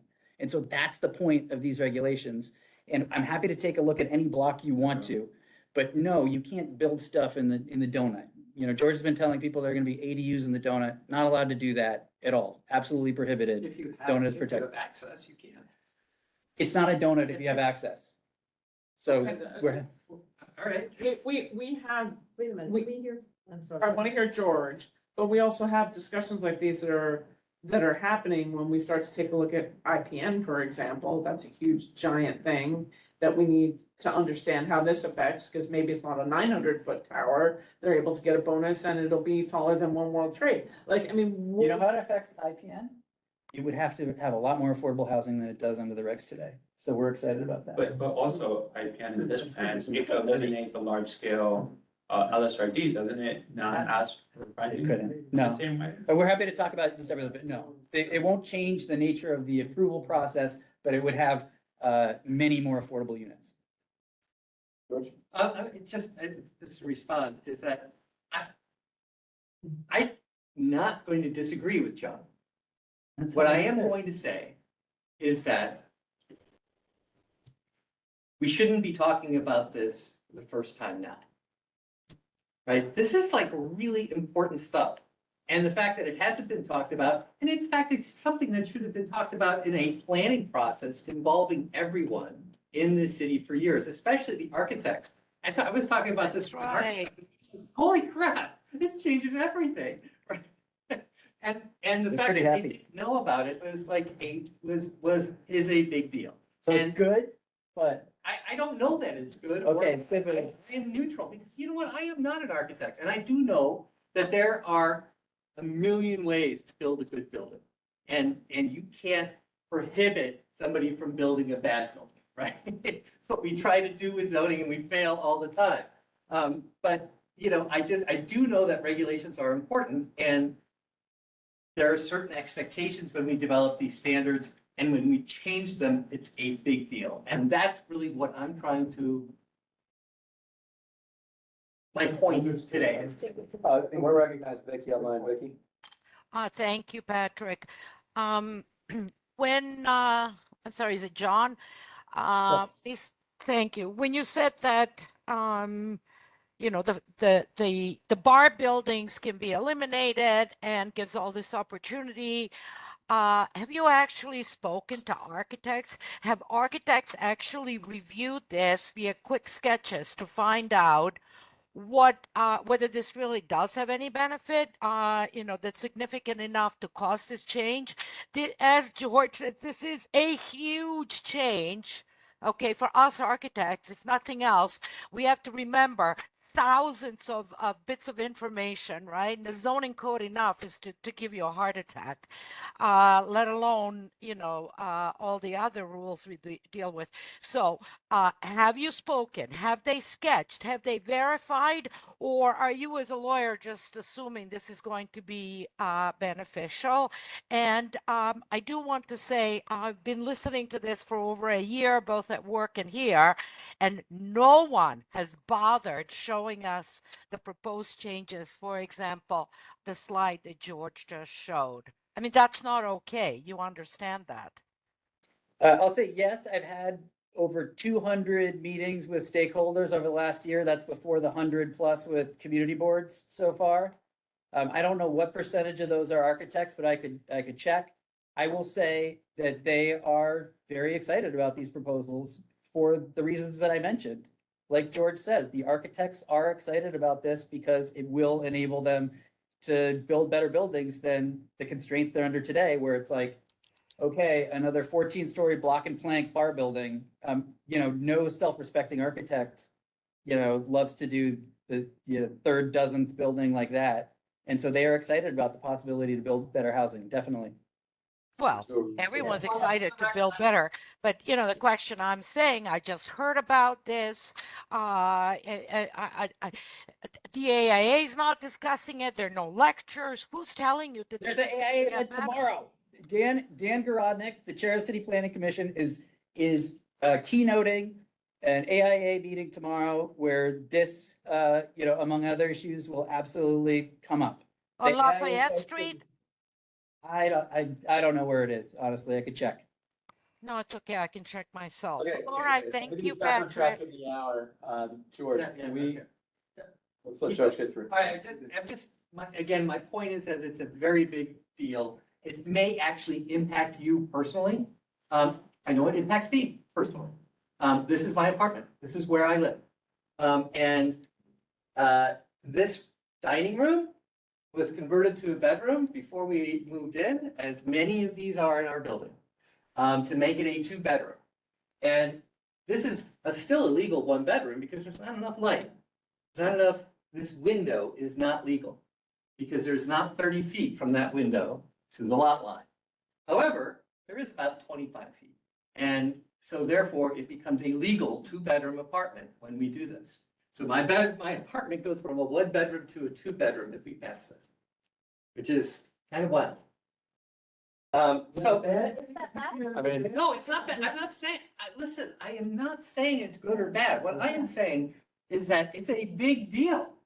And that it's a very ambitious proposal, and we're talking about basic standards in residential development 1 month into this ULURP, or 1 month into this land use review process. And it's something that I think should have been talked about well ahead of time, talked about as part of a process. I think, yes, I'm sure that DCP consulted with many people. They did not consult with anybody I know. And they There didn't you go. consult with anybody here. And I know that there's a list of people that they did consult with, but I think that there could have been a real planning process behind this to at least determine get community buy-in into what this would be, right? It's just a big change to come in at the last minute and to not hear them talk about it, right? You could just be hearing them talking and we're not talking about it. All right, so. I just have to add to that.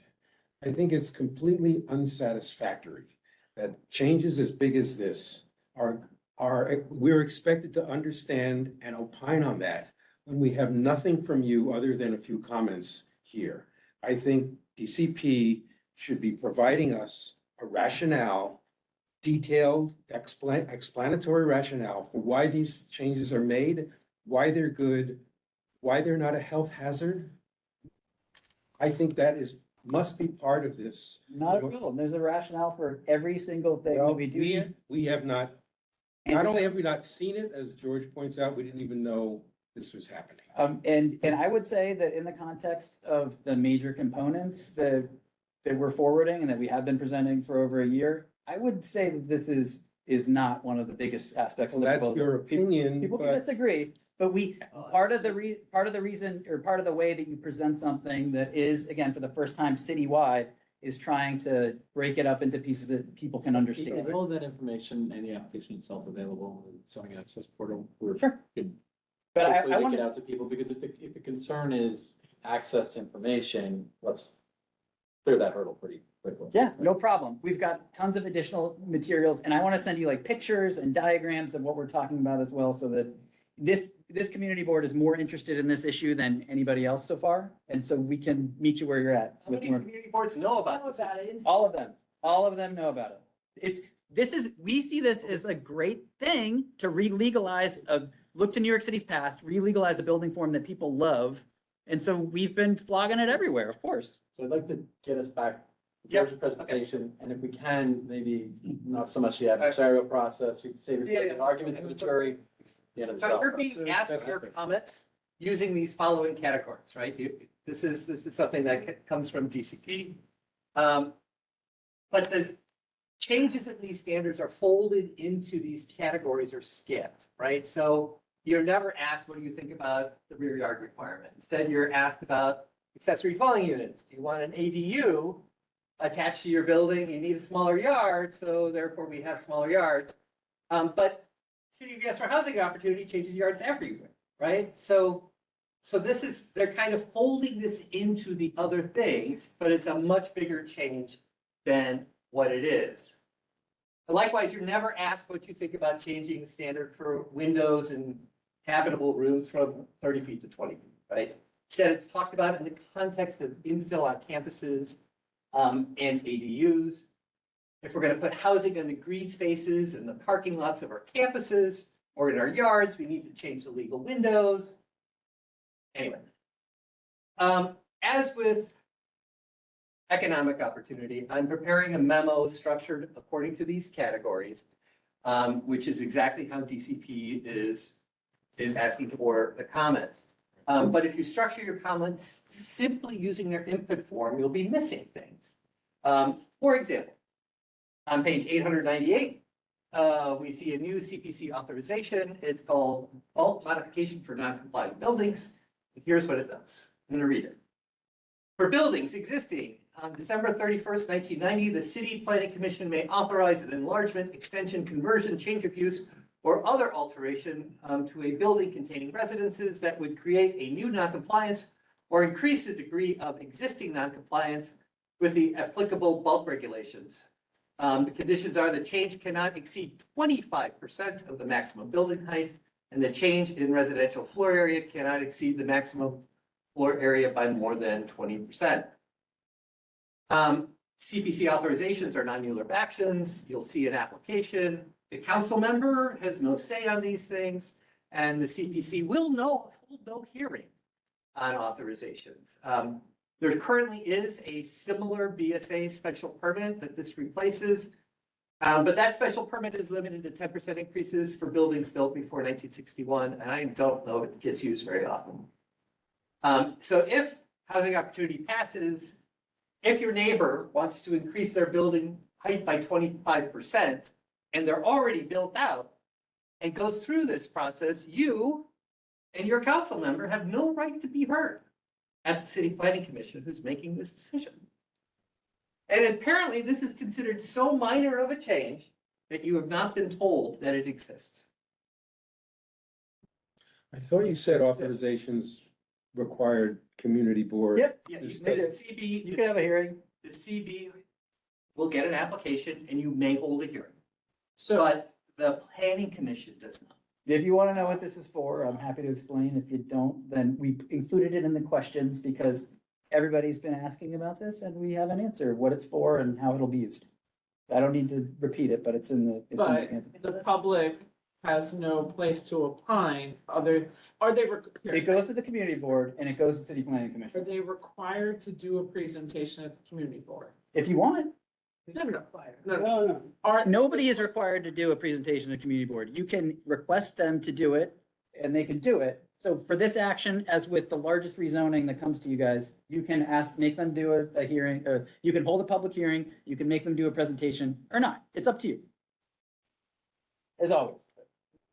but there's no teeth behind it that DCP has. You have to go through the community board process and the community. You absolutely, under the zoning text, you do have to go to the community board. Some community boards may be like, this is great, I love it. We don't need to have public discussion and, pass it along or waive it. Other community boards may be like, this is horrible, we hate it, have a hearing, send recommendations. And yes, that absolutely has influence with the CPC.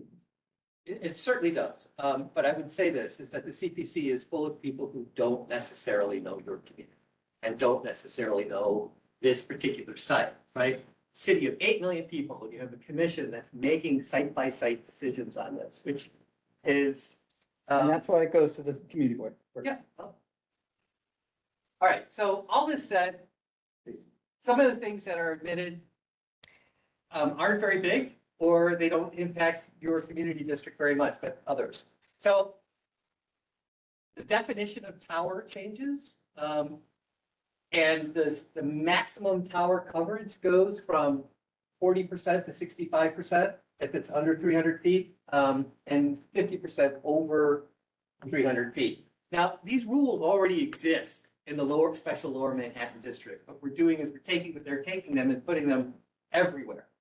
But here's the thing about this, is that residential towers often have very tiny floor plans. So this is one, 22 Thames, which was recently constructed, has an 18% tower coverage. So this is like, I was surprised to see this, but it doesn't necessarily seem like that big of a deal.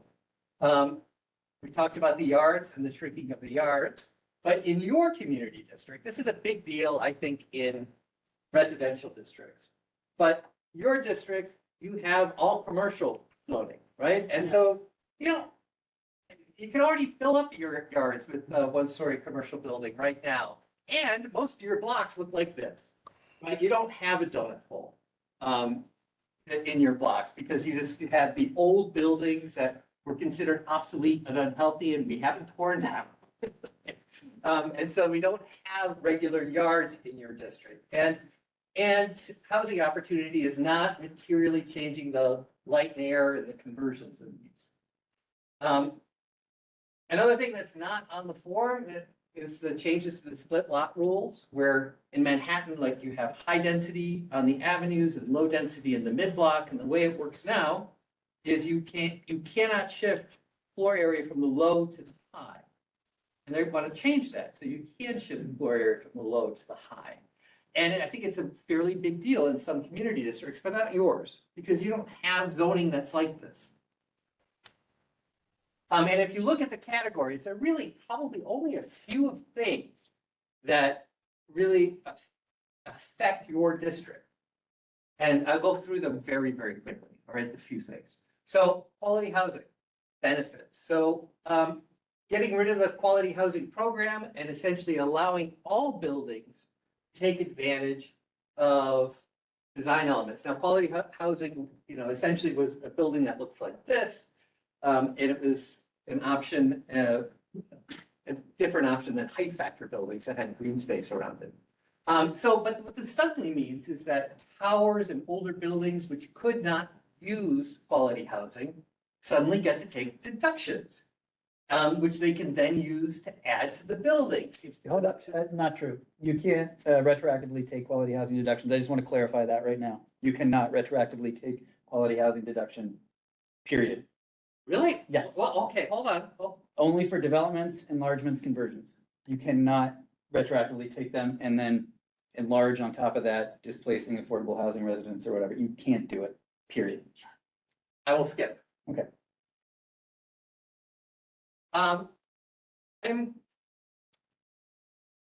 UAP. Let me just say a couple things about this. I actually agree that UAP will be used citywide when combined with 485X in most of the city. I have concerns about UAP being used in districts that have a lot of condos. Now, what John said about, well, in the R10 program, they could do off-site, true. But that off-site option sunsets in 10 years. And so do you want to rely upon the program sunsetting for, you know, the affordable housing? Now, listen, it's not like it's much worse than what we have, right? We don't have a very good affordable housing zoning right now. And even if people don't use it, it's not any worse than what we have right now. But it's something that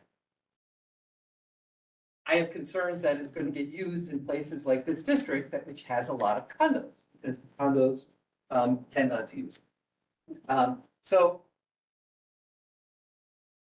I think you will see in conversions, developers using the tax benefit for conversions to get 25% of units and 80% of AMI because of a new tax benefit. Right. Conversion regulations, I think you've covered this. The one thing that I will say is that, you know, you already have so many in your district. The big change, I think, is allowing conversions to rooming units, supportive housing, shared housing, and dormitories, whereas now they all must be apartments. It gives more options. And then the so-called sliver rule, which prevents tall and slender buildings unless they abut another building. So currently, height of narrow buildings are limited to the width of the street on which they face. And it has resulted in odd development decisions like this. I like to point this one out. This tiny little lot here, the developer cut off, because if they didn't cut it off, they would be subject to the sliver rule on Third Avenue. And so what they did was they subdivided their lot. They said, that's not ours. And so therefore, they no longer front Third Avenue. And they can use the full height of their building. This is bad zoning, right? You do not want people to do this, right? This is the kind of thing that is just, I mean, the fact that he did it is very, very clever, but, you know, ultimately there's a lot there, which doesn't make any sense. And so housing opportunity would eliminate the sliver rule for nearly all buildings. And sliver often applies to small scale buildings on the mid block where it's slightly, where there is a height limit, but it's, the width of the street is slightly less than the height limit. But it does apply in some high density districts. And I like to point this one out, 1177 Second Avenue. It was limited to 100 feet, width of the street. And because it was limited to 100 feet, it could not use the optional 2 FAR affordable housing bonus, and so produced 0 affordable housing units, even though this is the old, you know, our current program, which most use. Now, one of the things that I would like to point out is that in 2015, the Department of City Planning proposed eliminating the silver rule for affordable housing. So it was a carrot. It was like, oh, you give us affordable housing, then we eliminate the silver rule. That did not make it into the final version of ZQA, but this is something that we're going to give away for all buildings that require no affordability. Buildings with all studio apartments. It's what we've been seeing. Yep. I'm sorry, I didn't understand that. So that you're saying, there's no affordability built into the program, whereas in 2015, it was Right. intended to be. Is that what you're- Right. So the idea was that you use zoning relief as leverage to get more affordable housing. That was the concept. That was a very de Blasio type of action, you know, strategy, right? Mhm. Oh, you have something you want? I'll get something I want. Right. And we just don't do that in any part of any other part other than UAP housing opportunity. Okay, so buildings with all studio apartments. We went through this already, but what we're seeing in, it really varies by market.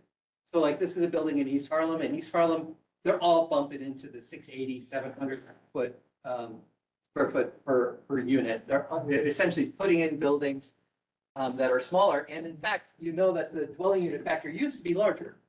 And it was lowered in 2016. And clearly it will continue, I think, to go down if this passes.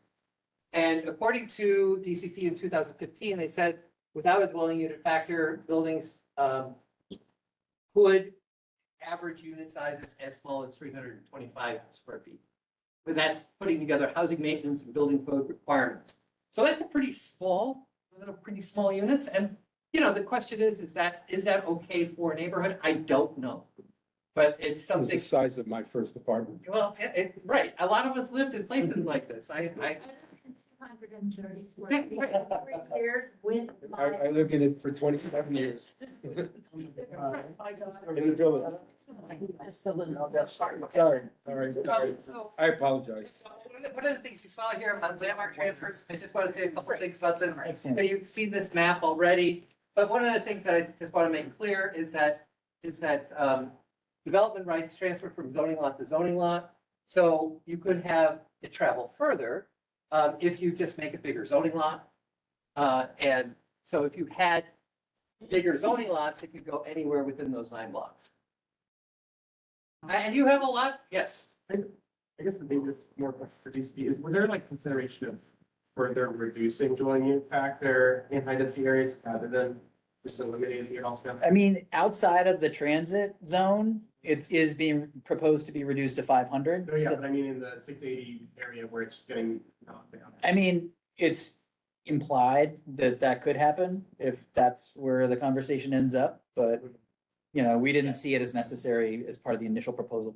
So good That point. was like, that was part of the conversation. Yeah, totally.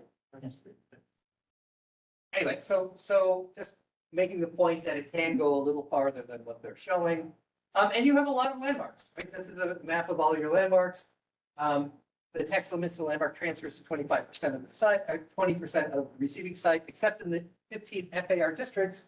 And there are many 15 FAR districts in CD1, right? And the text doesn't require the floor area to come from the landmark, just the zoning lot where the landmark is located.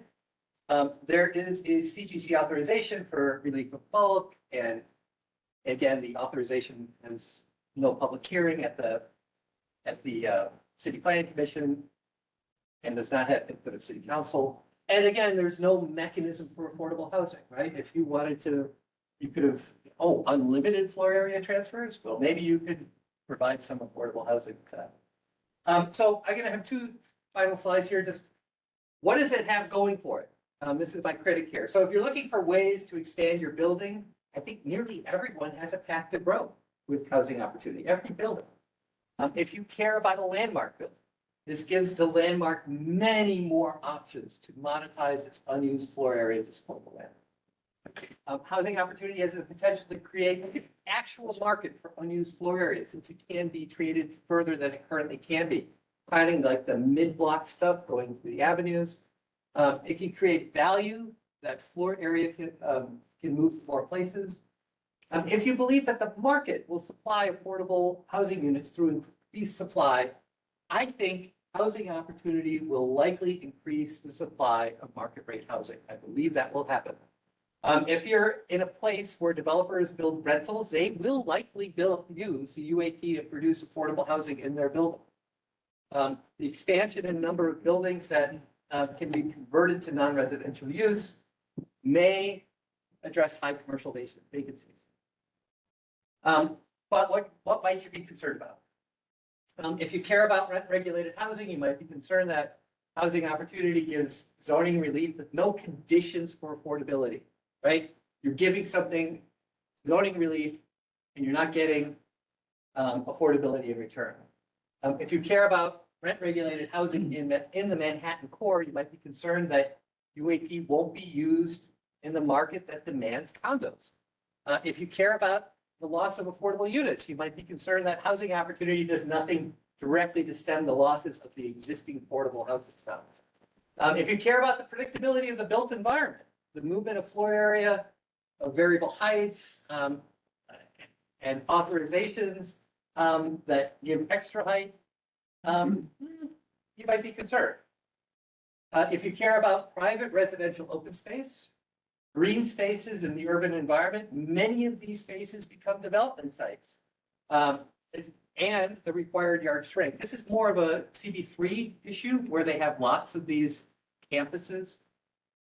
If you care about the housing unit losses due to combinations and ever expanding units, you might be concerned that housing opportunity does nothing to address this issue.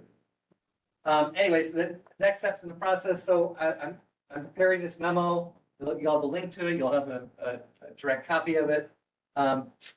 And I'll be, I'm interested to hear your comments and discussion, any further discussion. Yeah. Georgia, I can just ask or suggest, going back to the last slide, what, You go back. go back to, Yep. yeah. No. The what you concerns. might be concerned about. Yeah. Yeah, that one.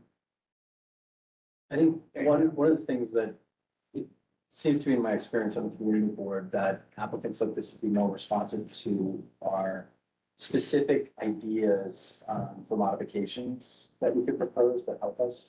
Could you, in your memo, sort of help us? I'm not saying come up with them for us. Help us articulate the ones that that we're most concerned about in a way that speaks the same language as what's be making these changes. You go first. Oh, no, We're trying to prepare a memo as well tomorrow, towards, it's putting everything together for a bunch of community boards, but we're gonna try to do one specifically for our 3 community boards. Okay. And I guess that's, that's what we did for economic opportunity. It's really helpful. And I think it's helpful for just the negotiation, especially as we talk to DCP and to council land use, is to have very thought out modifications that are very specific and can That's fit what, yeah. into the proposed tax. That's how we wanna, we don't want it to just be no, yes, no, maybe, and we wanna assist you guys in your resolutions with that as well. Right, goals are great, but specifics, I think, are gonna be a lot more helpful. So, not to push you on the clock, Tom, but when. Very. Boss, It's any day now. helpful to know that you guys are aiming for July full board Yeah. past your resolution, so definitely before then. Obviously, in the next. Even before the second Monday in July. Yes, One definitely. Okay, cool. All right, a lot of hands flying up. Michael, and then, I'll go. you did have your hand up. That's okay. Michael, John, please wait a second. John, sorry, Michael, and then Rosa, and then John. Assuming, creation of affordable units is the key here, See, Councilmember. why Thank you, is, Chris. why are we not addressing the areas that have cheap land? Where it's more possible to build affordable housing. And there's nothing here that encourages that. And the idea that we all have to share the same burden of affordable housing on all 5 boroughs, when we are just overwhelmed with surplus housing right now, makes no sense to me. So I'm just wondering, I guess it's for city planning, why that hasn't been addressed. Oops, sorry, can you repeat the question? Why, what has not been addressed? I grew up in the Bronx. The land in the Bronx costs less, buildings cost less in the Bronx. Why aren't we emphasizing there's an opportunity to build more housing? I mean, yeah. That's affordable, and it's not in the zone. Oh, they're absolutely, you're absolutely right, Ed. I mean, there are 4 community districts in the Bronx that built more than CD1 in Manhattan last year. 4 Bronx community boards in the top 10. Last year, when 10 community districts built as much as the other 49, 4 of those were in the Bronx. And so these are citywide zoning changes. They will affect different parts of the city differently. And so changes that might affect community board 1 or community district 1 in a certain way, like we expect mixed income development here, might enable more 100% affordable development in certain parts of the Bronx, for instance. So, it's definitely baked in. And if I were presenting to a Bronx community board right now, I would emphasize the effects that it was expected to happen in up in the Bronx. But we're in CD1 now, so we're talking mostly about I CD1. mean, all I hear about is, equity. Each borough should contribute this the same amounts, and I don't believe it. It's not the same amount, but we believe for the first time that every community district can contribute. We have never attempted to do this. In particular, for our low density districts, every time we've touched them since 1961, basically, it's to make it harder to build housing there. And so we realized in our 2020 fair housing reporting, where we live New York, that this is just an utter disaster, especially as the housing shortage worsens and has that range of consequences, especially for lower income people. And so this emerges from that. If you go to chapter 6 of Where We Live from 2020, our fair housing reporting, you can see all of these proposals in there. These are at the time the most effective approaches that we saw to affirmatively further fair housing. That's not to say it will act uniformly every way. And we do have a series of proposals that are different for the range of neighborhood densities. My only comment is you could do a lot better. Okay, well, give us the feedback. Let us know how we could do better. Like Connor says, like George says, like Tammy says, the more specific you can be about that, you know, the more useful it is to us.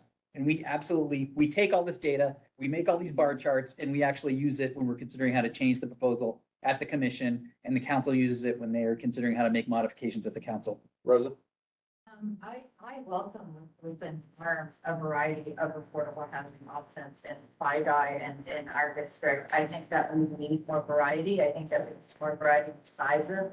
I think that we need more variety in affordability. And just the stock in general. I think that it is, like, I don't want to be basically saying, oh, let's put all the affordable housing in the Bronx. Like, what, we need affordable housing in our community too. And I don't think that the answer should be, well, I got here like 30 years ago, and so my place is affordable, but, you know, market rate is just not. Like, it would be awesome if market rate also happened to be affordable. And I think that is a good goal. I also don't believe that just because, and as George said, just because that's the way zoning has been till now, that's the way that it should be. I don't think it is perfect. I don't believe that this necessarily is perfect, but I'd like to have the opportunity to study it further, and in entirety. That's gonna be a lot. But I do think that, like, I've lived in tenement buildings that are 230 square feet, and I've lived in 250 square feet, and I've lived in 560 square feet and larger. And I think, and I've lived in places where my rear yard neighbor was only probably about 15 feet away. And I lived in places where, you know, I had an open view. There is a variety of stock, again, in New York City, and I think that saying that, well, you need to have 30 and 30 rear yard to make 60 total, and I don't think that that's necessarily a perfect answer, so I'm willing to be flexible to think about, well, what is it that would best suit our community, give us the advantage of actually having more affordable housing for our community members that are here, but also our community members to come, right? I think that that's really important for us not to be NIMBY and to actually say, we recognize that our population is growing. We recognize our population is changing from commercial to more residential, and we would like to look at how to do that in an inclusive and affordable way. I do have concerns that there are not conditions for affordability. I think that it, to me, is problematic. I think that the flexibility of moving from 30 feet to 20 feet, I don't know that I necessarily object to that, because I've lived with far less before. I've lived in shared housing. I've lived in rooms where you share kitchens with people you don't know. I've lived in a variety of situations, and I'm still alive to, you know, tell this story. So I don't think that anyone's going to, I think we recognize also that, frankly, a lot of places where we live, especially when you are younger, you're not going to stay there forever. And even when you're older, frankly, you are going to move around. The fact that this is rental actually is I think, a good thing that you're focusing on. And so your housing situations will also change with your life situation. And so I am open-minded about this, but I do think that we really, really deeply need to stress the affordability component. And I hope that that is a condition and not a nice side benefit. Like, it has to be explicitly required for you to get benefits. And then I am also, as per my prior, question, am concerned about the jumping of square feet from one to another, to another, to another, because there are ways to do that. And so I wonder how that, speaking of unintended consequences, that does change, the calculus. Thank you, Rosa. John? Yeah, this is the first time I spoke tonight, but for the sake of time, John mentioned the IPN tower. And if I could just give a minute. They're gonna build this 90-story tower, as of right. And what I heard you say is that this is a good thing, we could build affordable housing there. So I would like an answer to what you were talking about when you brought about IPN. Let me just finish. Oh, sorry. I lived in IPM for 49 years. We lost all our affordable housing. And they're gonna lose more with this 90-story tower. So what you're talking about, first of all, has no take on yes, because they can't get anything more than 90 stories. So I don't know what affordable housing you're talking about, but since you mentioned it, and I wanted to, for the sake of time, I'd like you to answer that in detail of how you do it. Because I'm telling you right now, the city has destroyed our affordable housing. We were willing to buy that development. We had a plan and the city didn't back us up. CPC is saying they're gonna let them build this 90-story building as of right without a Mueller. I can trust CPC. I can't trust the city because we have lost affordable housing down here in Tribeca.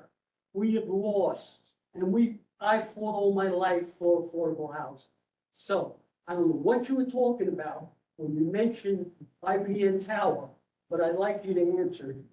Okay. Maybe not now at the sake of time. Come on, you can't make those accusations about your response. So, IPN Tower, we're narrowing it down to what does CHO change about that project? Today, IPN Tower proposes to use the R10 inclusionary program to bonus up to 12 with a mere 5% permanently income restricted units. This is the program from 1987 that's super duper out of date, that has a 3.5 to 1 market rate bonus for every square foot of affordable floor area you provide. I don't know if you guys read New York YIMBY, where you see the buildings that are coming in every day. There have been a spate recently of R10 rental developments. There was one on 43rd Street. There was the Rockwell on Upper East Side, I think, one on the Upper West Side on Broadway. And these were 330 unit buildings, 400 unit buildings, things like that. The bonus to 12 with 15 units of affordable housing out of 330, 9 units of affordable housing out of 400 under this old 1987 R10 program. We are proposing to abolish that as part of these proposals and subject everything to UAP, where 10 FAR is your market rate max. You want to get up to 12, great. It all has to be affordable housing. So we got an email a couple weeks ago from them saying what are you doing? What are you doing? We have to provide a ton more affordable housing now. Yeah, that's the proposal. We are going to force in R10 developments to provide more affordable housing than they do under the old R10 IH program. So that's what's going on in Independence Plaza. And we think it's good. They say they have it as a right of 90 still. Yeah, so I'm just, Explain that to me. the zoning is what, C64 or something? Yes. For whatever reason, it's a tower district imposed in 1961. That's what they have. So CHO would not change the zoning designation of that or any other parcel. So we do not affect that aspect of the project. But one thing that it does do, which we think is good, is it would require more affordable housing if they want to get above 10 FAR. If they don't want to do that, then they would probably be a lot shorter building. Tammy, you're gonna have the last word, and then we're gonna wrap up. So we have the potential of a nice new development in the middle of the Tribeca Historic District when we're looking at the AT&T building and the plots that they have and the potential building that could be built. And so my question is going to be a real world for, there are historic buildings that are low-rise buildings that happen to be on Broadway. And there are historic buildings all around it on the side streets, on Thomas and on White. So I'm potentially looking at not what AT&T has now presented to us, but under this new proposal, those buildings could potentially, one of a couple things. Any of them from the blocks surrounding looking west could sell their air rights to the new owner of the AT&T tower, and they could build taller on that lot. Like a landmark, is that what? Could sell Yep, there? any of the landmark buildings, right, could sell to the AT&T tower. And even though that's not on the avenue per se, it would be able to go build as of right any way that they want, because they would have taken additional air rights from the landmark district around it. I remember, well, it has to be an individual landmark. It can't be it's not any building in a historic district. It's gotta be an individual landmark. So I'm not sure And you which, can't couple the individual landmarks. I can't take from John's building and Matthew's building If- and Joe's if you building. had a receiving site that was within the transfer radius of multiple landmarks, then you could. However, remember, it's not a R10, it's not a 15 FAR district there. And so they are capped at 20% above whatever the district designation is there. I think like half of the block is like a contextual district, half is not. So, but regardless, since Let's they're, say they're on the not side. sure, but regardless, they would be capped at 20% increase in floor area on whatever the zoning lot is. Because they're not like a C53 or something, you know? So 20% max, which limits what they could do there. If they're within a tower district, I can't remember whether they are or not, maybe Matt knows or you know. Then they could build a taller tower there, but they would not be able to get unlimited floor areas from unlimited numbers of landmarks or anything like that. How many landmarks can you cobble together? Because I'm just thinking of what happened to us at the South Street Seaport, where Howard Hughes was able to cobble together air rights from a multitude, more than a handful of locations to be able to build the larger tower. And even though inside of the historic district, the LPC approved it. Yeah, I mean, that's an older style, that goes back to early 70s. You know, you guys, South Street Seaport was one of the first, was the first effective landmark TDR program because it actually planned out where the landmark development rights would land in advance. And so you didn't need a special permit to do it. All you needed was a certification. And But so it people wasn't could a actually. Receiving site, they had it designated as a receiving site. Right. Gotcha. And because we have that experience with it not being a receiving site, then having it go through the process and being a receiving site, we're a little bit more, I think. Yeah, I mean, A, knowledgeable, and B, leery, because now we're looking at in IPN, which is in the middle of a very contextual, low-rise district, proposing a 900-foot tower. And when they presented to us, Vornado said, it's very contextual. Look at One World Trade, 9-10 blocks Yeah. away. Didn't HHC specifically modify the large scale Yeah. so that they could Yes. almost like cart that, the air rights out? Yeah, on one side? exactly. It required a Euler, which means, you know, it does have to go through the entire process. But that is my concern. Mhm. Is that required of Euler? So the city council person had a bite at it, the borough president had a bite at it, and the community board. Not that it necessarily. I mean, in an ideal world, it will have affordable housing. It's a 421A building, and I'm not going back down the road there. But at least there were bites and dialogues to be had.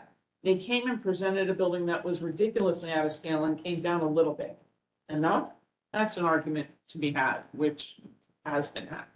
My concern is when we're talking about the example I just gave, how many individual historic buildings could they cobble together to get to where they need to go? I mean, they could use one to get to their 20% cap. They could use 10 to get to their 20% cap. The point is there are caps on how much floor area you can pile on a receiving site. And so that's how we address that issue. And if they build a school in the ground level, which was a Bloomberg era way of giving more,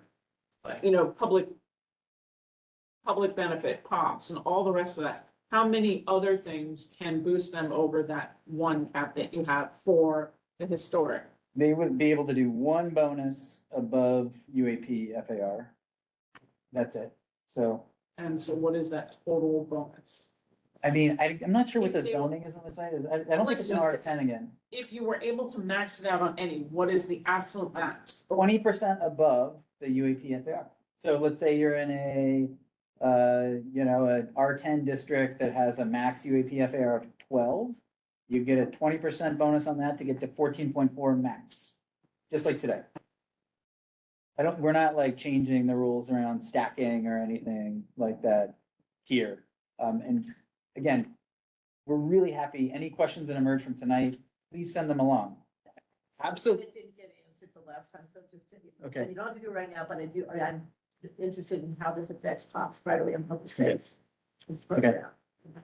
Gotcha. We have yet to get there, so. But I just want to say that we 100% commit to give you straightforward answers as clear as possible on any questions that remain. And I hope that folks who have had a chance to go through our responses here, if there are any, things that are unclear there, we're happy to follow up. My team is absolutely committed. We've been answering community board questions like all day, every day for the last month, and we love it. So any questions that you have, send them along. All right, with that, John, Matt, Ezra, and George, thank you all for coming, and thanks to the committee members for the thoughtful conversation. The debate will continue, and with real work done next month. Thank you. Yeah, thanks, everybody. Thank you.